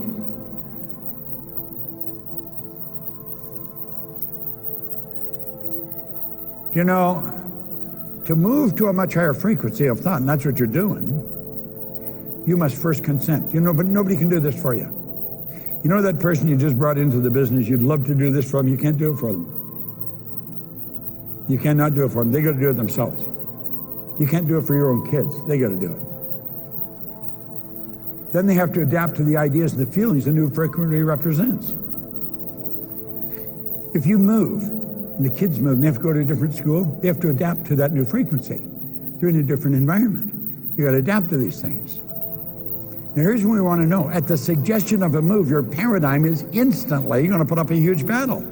All that conditioning inside is going to put up a huge battle, and it will continually fight you. You got to take conscious control over the paradigm, yet remove and replace it. So there you are there, and say, that's where I want to go.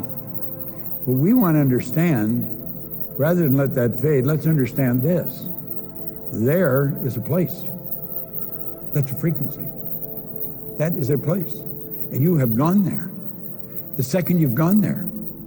See, all the great avatars, all the great leaders, they've known if you can see it, if you can hold it in your head, you can hold it in your hand.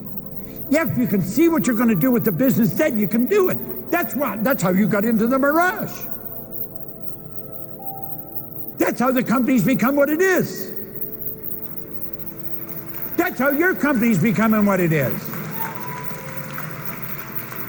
There is not something to just let fade. Look it. In this book is a paragraph.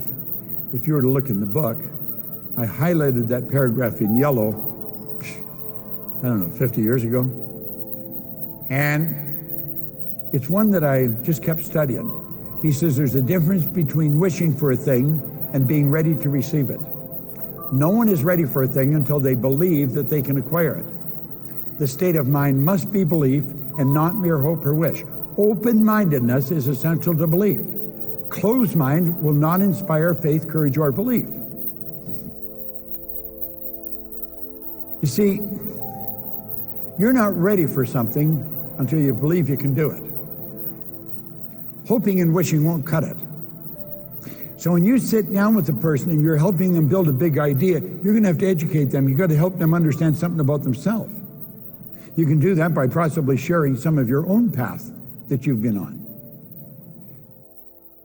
But you see, you've got to believe it. Believe is the key. Remember I told you it took me 9.5 years to get all the pieces to fit? I was in a hotel with Van der Waal, and he said something and everything came together.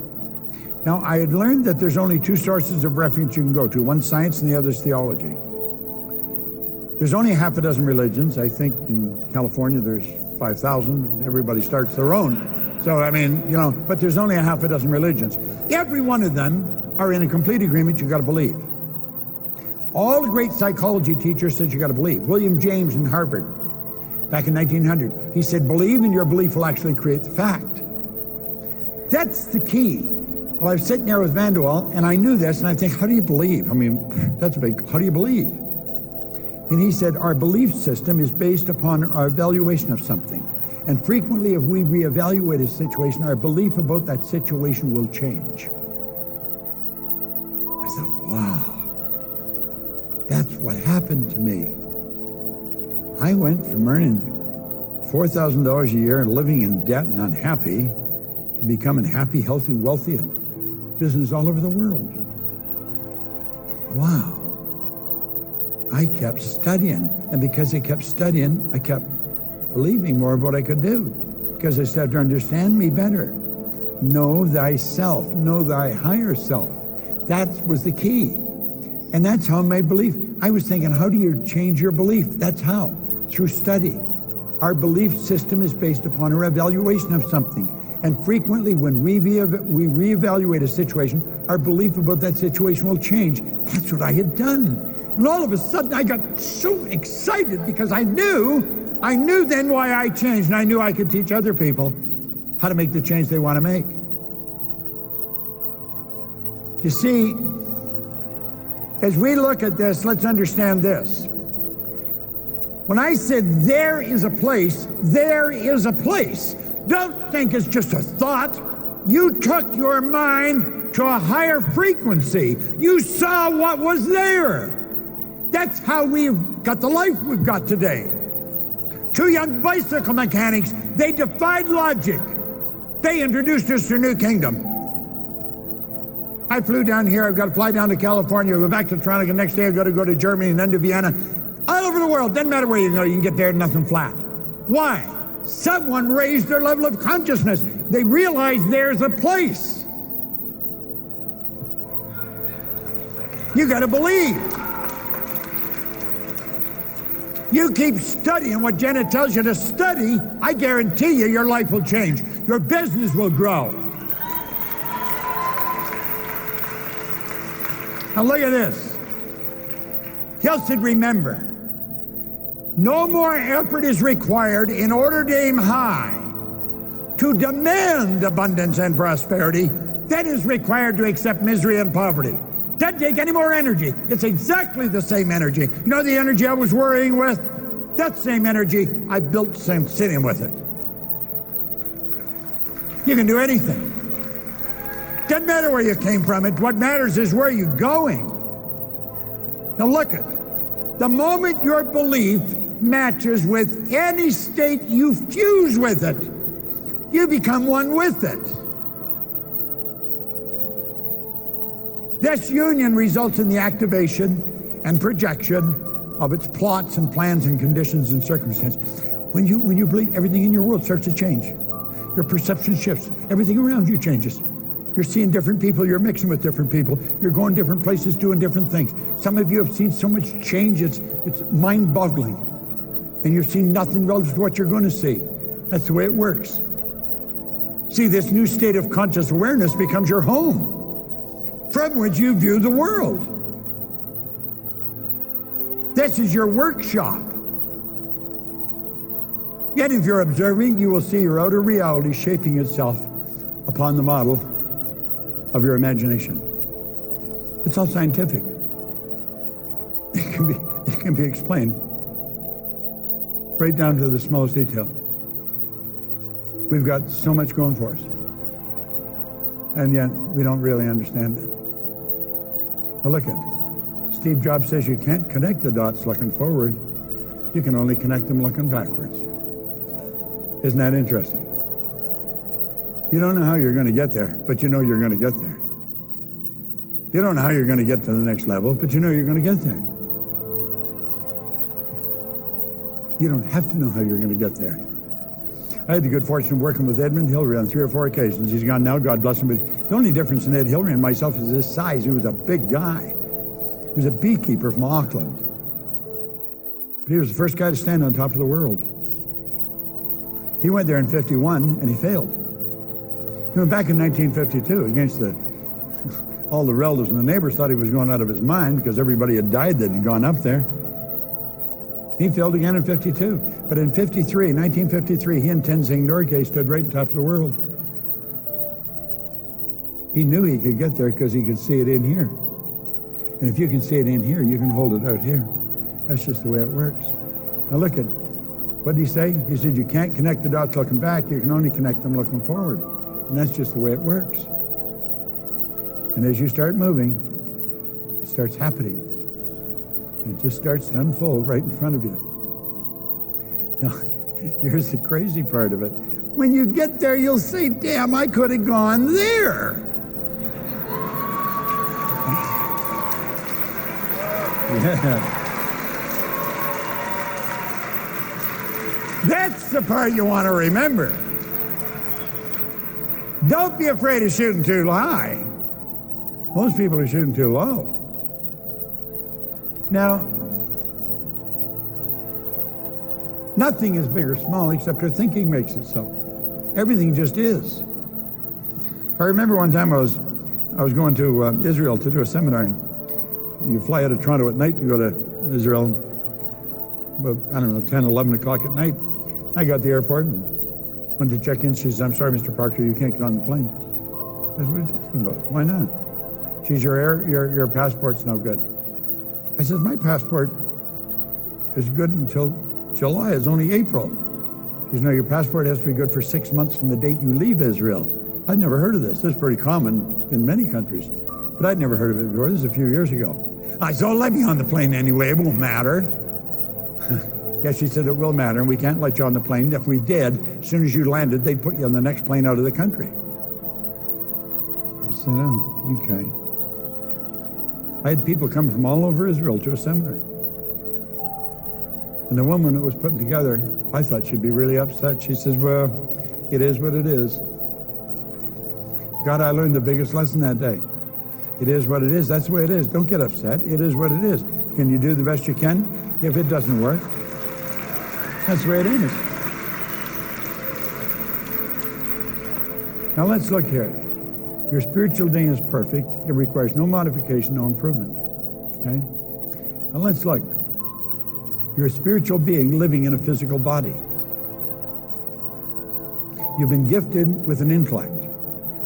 And it's the intellect that'll dictate your emotional state, and that's going to control where you're going.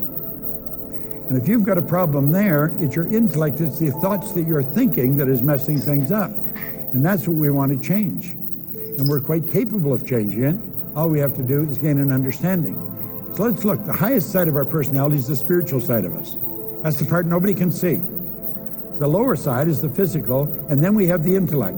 Now with the intellect, we can tap into the non-physical, which is omnipresent, doesn't matter where you are. You can be underwater and you can think. Yet you can pull the thoughts together and you can build ideas. Yet it's the ideas that you build and hold in your mind that's ultimately going to manifest into results and change your world. You can think anything you want. It's by activating the higher side of our own personality, and that's the side we have not been taught much about, unfortunately.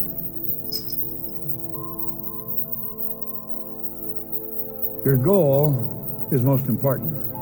This is where you really connect the dots. Okay? Now, why is goal creation an art? Goal creation is an art because you're manipulating energy. You're causing energy to move from where it is to where it's going, and it would have never gone there if you hadn't been involved. It's very, very important. And there's a three-step approach to this. A, B, C. A is where you've been in before, and so you'll have a tendency to set goals to do something you've already done. B is if you figured it all out and you think you can do it. C is what you want to do. Now you see, the fantasy is the part we were discouraged. That's for kids. So we were encouraged not to do that. So we go from where? We go from what we know to what we think we can do. And we get bored there. There's no inspiration in it, so we come back down here and then do what we know we can do. And this is the way people bounce back and forth their whole life, and that's usually where they stay stuck. They don't know that they live with the creative faculties. Fantasy is what you want. That's where you start. Build your fantasy in your mind of yourself already at the level you want to be at. You take the fantasy and you turn it into a theory in your consciousness. And before you can turn that theory into a goal, you have to ask two questions. Am I able? And am I willing? And when the answer to that is, yes, I'm able, I've got infinite power, and yes, I'm willing to do what? To do whatever is required. Then I've turned that theory into a goal, got emotionally involved, and instantly that goal begins to move into physical form. And you turn the goal then into a fact. Now that is how this company has come together. When you get it together, then you're in the position to build bigger and better fantasies. That's a creative process. Now, all of us can be involved in this, and I think the more we study, the more we're going to do it. And this is where von Braun said, the only thing you need is the will to do it. You have the will, and you can go anywhere, and you can accomplish anything. Now, there's a problem here, And I'm going to explain something that I learned a long time ago. It's called a terror barrier. When you go to do something, it's scary because you're going where you've never been. And there's a 4-step approach to this. You'll see the first one's bondage, the second reasons, the third's the terror barrier, and on the other side is freedom. So let's look at how we get there. Now, every one of us experiences this at one time or another. Here we are in bondage. The X represents the conditioning. That's the paradigm in the subconscious mind, and it produces X-type results. What kind of thoughts do we think? We can think anything we want. We will think X-type thoughts because they're in harmony with our conditioning. The conditioning controls how you feel. You're not going to think thoughts that scare you. You're going to think thoughts that you're in harmony with. Then somebody comes along, or you come along, and you start talking to a person about my daily choice. And you talk to them about all the good things that can happen. Now, they start thinking they'd like to move here, they'd like to quit this job or do that. It's a why idea. As long as you're discussing the idea just in your conscious mind, everything's cool. Nothing happens, because the idea is just in the conscious mind. It's when you internalize that idea that all hell breaks loose, and that's when you hit what's called the terror barrier. And as you impress that why idea upon the X, everything goes crazy. And you run into what's called a terror barrier, and you bounce off that, worry, doubt, and fear strike, and you come right back to where you start. And that happens to people time and time again. They never learn to go through the terror barrier. You know, Joseph Campbell said something I think that's so good. He said, the cave you fear to enter holds the treasure that you seek. Now think about that. The cave you fear to enter holds the treasure that you seek. If you've got a goal, you just want to go crashing right through the terror barrier. Don't worry about it. And as you go through it, you'll still experience the fear, because the fear is the X and Y energy mixing. But through the repetition of listening to the recordings, reading the book, pretty soon the X conditioning is gone and you're living in a totally new world. Now, this is something I learned over a long period of time. I want you to follow this and you'll see how this happens. You have a choice. There's a power flowing into your consciousness. You can stay in ignorance or you can develop knowledge. Okay? When that power flows into your consciousness, you can think anything you want. Absolutely anything you want. You have the freedom of thought. Yet generally, we will look at what we've got, and because we don't know how we're going to get the money to get there or get the people to do this, we start to doubt and worry. Now follow the track here. When a person starts to doubt and worry, that's on a conscious level. We get emotionally involved, it causes fear. The fear has to be expressed because it was impressed, it has to be expressed through the body, so it expresses itself in anxiety. The anxiety is not expressed, it's suppressed. We bottle it up inside. The suppression turns to depression, the depression turns to disease, and the disease to disintegration. That's why St. Clair Lewis said we don't die, we kill ourselves. Now that's the way most people are living. And it's sad, and they don't have to do that. Faith based on understanding is the key to freedom. Look over here. Here's a person here, they're starting to understand what's doing. That's why Solomon said, in all you're getting, get understanding. Understand what you need to get to the top of your goal. Understand what you have to do for you to take control over you. Quit letting conditions and circumstance control you. Now the understanding, the only way you're going to get it is through study. There is no other way to get it. When I was talking to Josh and Jenna, Josh said he's not into reading, he's into listening. So he's getting it on through the recordings. She's into the books. Didn't matter how you get it. Get it. Understanding. The only way to get it is through study. So we have a choice, and we take and we impress that on faith as well-being, expression, acceleration, and that is because you're at ease, and that causes creation. So you've got your choice there. You can bounce from there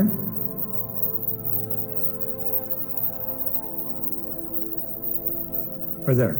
It's your choice. Which way do you go? Now let's look. I'm going to bring it in for a landing in a minute. Let's look at the law of compensation. This company is based on this law. The law of compensation is clear. The amount of money you earn is going to be in exact ratio to the need for what you do, your ability to do it, and the difficulty there is in replacing it. Now think about that. The amount of money you earn is in direct ratio to the need for what you do, your ability to do it, and the difficulty there is in replacing you. Now think about the need for what you do. What you're really doing is showing people how to take control of their life. Forget about the product for a minute, just think of the marketing part of it. You're showing people how to earn what they want, live where they want, work where they want. Then you take a look at the product from a physical perspective, you're helping people on that level. So everywhere you go in the world, there's people who want what you've got. The need is there. So that's there, you don't have to worry about it. Your ability to do it, how good are you at it? If you develop your ability, you're going to be very difficult to replace. And that's when the stock goes up. That's what you focus on. Get really good at what you're doing. And you'll become very difficult to replace. Hill talks about the big money. Anybody can get into it, but you have to understand how. Earl Nightingale said most people want more money than they think they do and settle for a whole lot less than you can earn. So true. If you make effective use of paradigm power, you're going to shift that paradigm. You can literally turn your annual income into a monthly income. There would be people in this room who have done that. They've turned their annual income to a monthly income. It may just be a dream for you, but understand this, if they can, you can. Okay? Now look. There are 3 income earning strategies. If you're going to teach your children one, teach them the third one. It's the only one that really works well. M1 is not a good strategy. It never was and it never will be. It's got an inherent problem. It's called saturation. M1 is used by 96 out of every 100 people. It's where they trade their time for money. It's a losing strategy. M2 is an excellent strategy. It's only used by 3% of the population, and for very good reason. There's only 3% have any money to invest. This is where money earns money. M3 is a strategy I stumbled on way back in the 60s. I started earning a lot of money and I really didn't know what I was doing. You're working with an M3 strategy. M3 is used to earn 96% of all the money that 1% is earning. And they do that, they multiply their time by setting up multiple sources of income. That's really what you're doing. And you know something? That's what your company is involved in.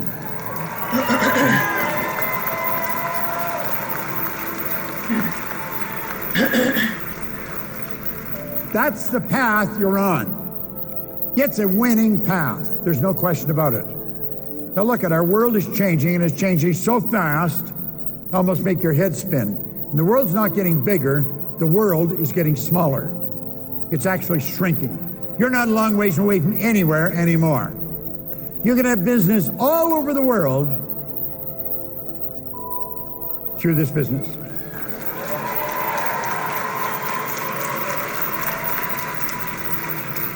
Every time you recruit someone, you've set up a source of income. Multiple sources of income is what wealthy people have used right back to the ancient Babylonians. They've always had multiple sources of income. Most people have one source, or if the spouse works, they have 2. Then they may take on a part-time job, they have 3. If you really want to win, you need multiple sources of income.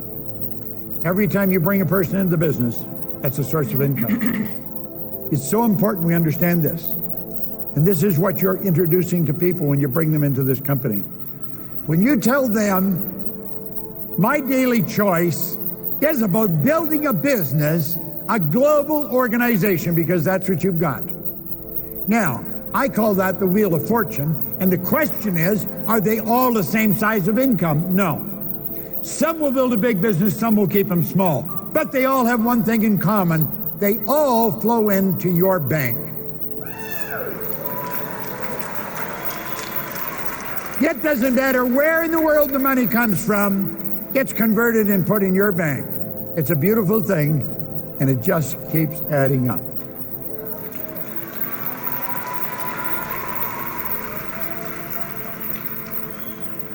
Now, I've caused you to think about a lot of different things. You've become aware of some things maybe you weren't aware of before. You're in the position now to make a big decision. That's what this whole conference is about. It's about you making a decision that you're going to do something with your business that you never dreamed before you came here. And I'm going to tell you, you're quite capable of doing it. No one knows where you're capable of going. No one. Before you close your eyes and go to sleep tonight, I want to suggest you stop and think of what von Braun said to President Kennedy. When Kennedy said, Dr. von Braun, what would it take for us to build a rocket that will carry a person to the moon and bring him back safely to Earth? He answered in 5 words, the will to do it. That's all it'll take for you to execute a picture of yourself building a very big business.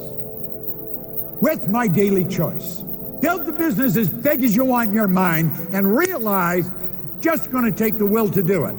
And what does that mean? That means the will is the mental faculty that you use to hold one idea on the screen of the mind. Just keep seeing the business the way you want it to be. Don't listen to anyone except someone that can support you and say, yes, I believe you can do it. And don't talk to your relatives or neighbors about what you're doing. Talk to your leaders about where you're going. Okay? I want to congratulate Jenna and Joshua. I think when Gene and I flew out of here, when we went in to see them, we were absolutely amazed with what they have done. 2 real young people building something very big. Now look at, if they can build what you're a part of, what can you do? My goodness, there's no end to where you can go. Build the business very big in your mind. Okay? I want to thank you for your attention. I've obviously enjoyed myself. We dumped a lot of information on you, and you will forget a lot of it, but you'll remember a lot of it. Make up your mind for the rest of your life, you're going to study it. I made that decision a long, long time ago. And you know something? I'm still going strong.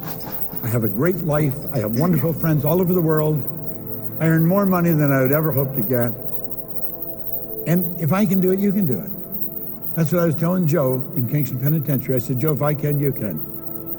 And I said, your situation and my situation may be totally different. But I'll tell you something. You hold the right image in your mind, your situation will change. Regardless of how dull it may look or how bad it may look. Hold a picture of what you want. I want to recommend that you go online tonight. Download the lyrics for the song by Nat King Cole, Pretend.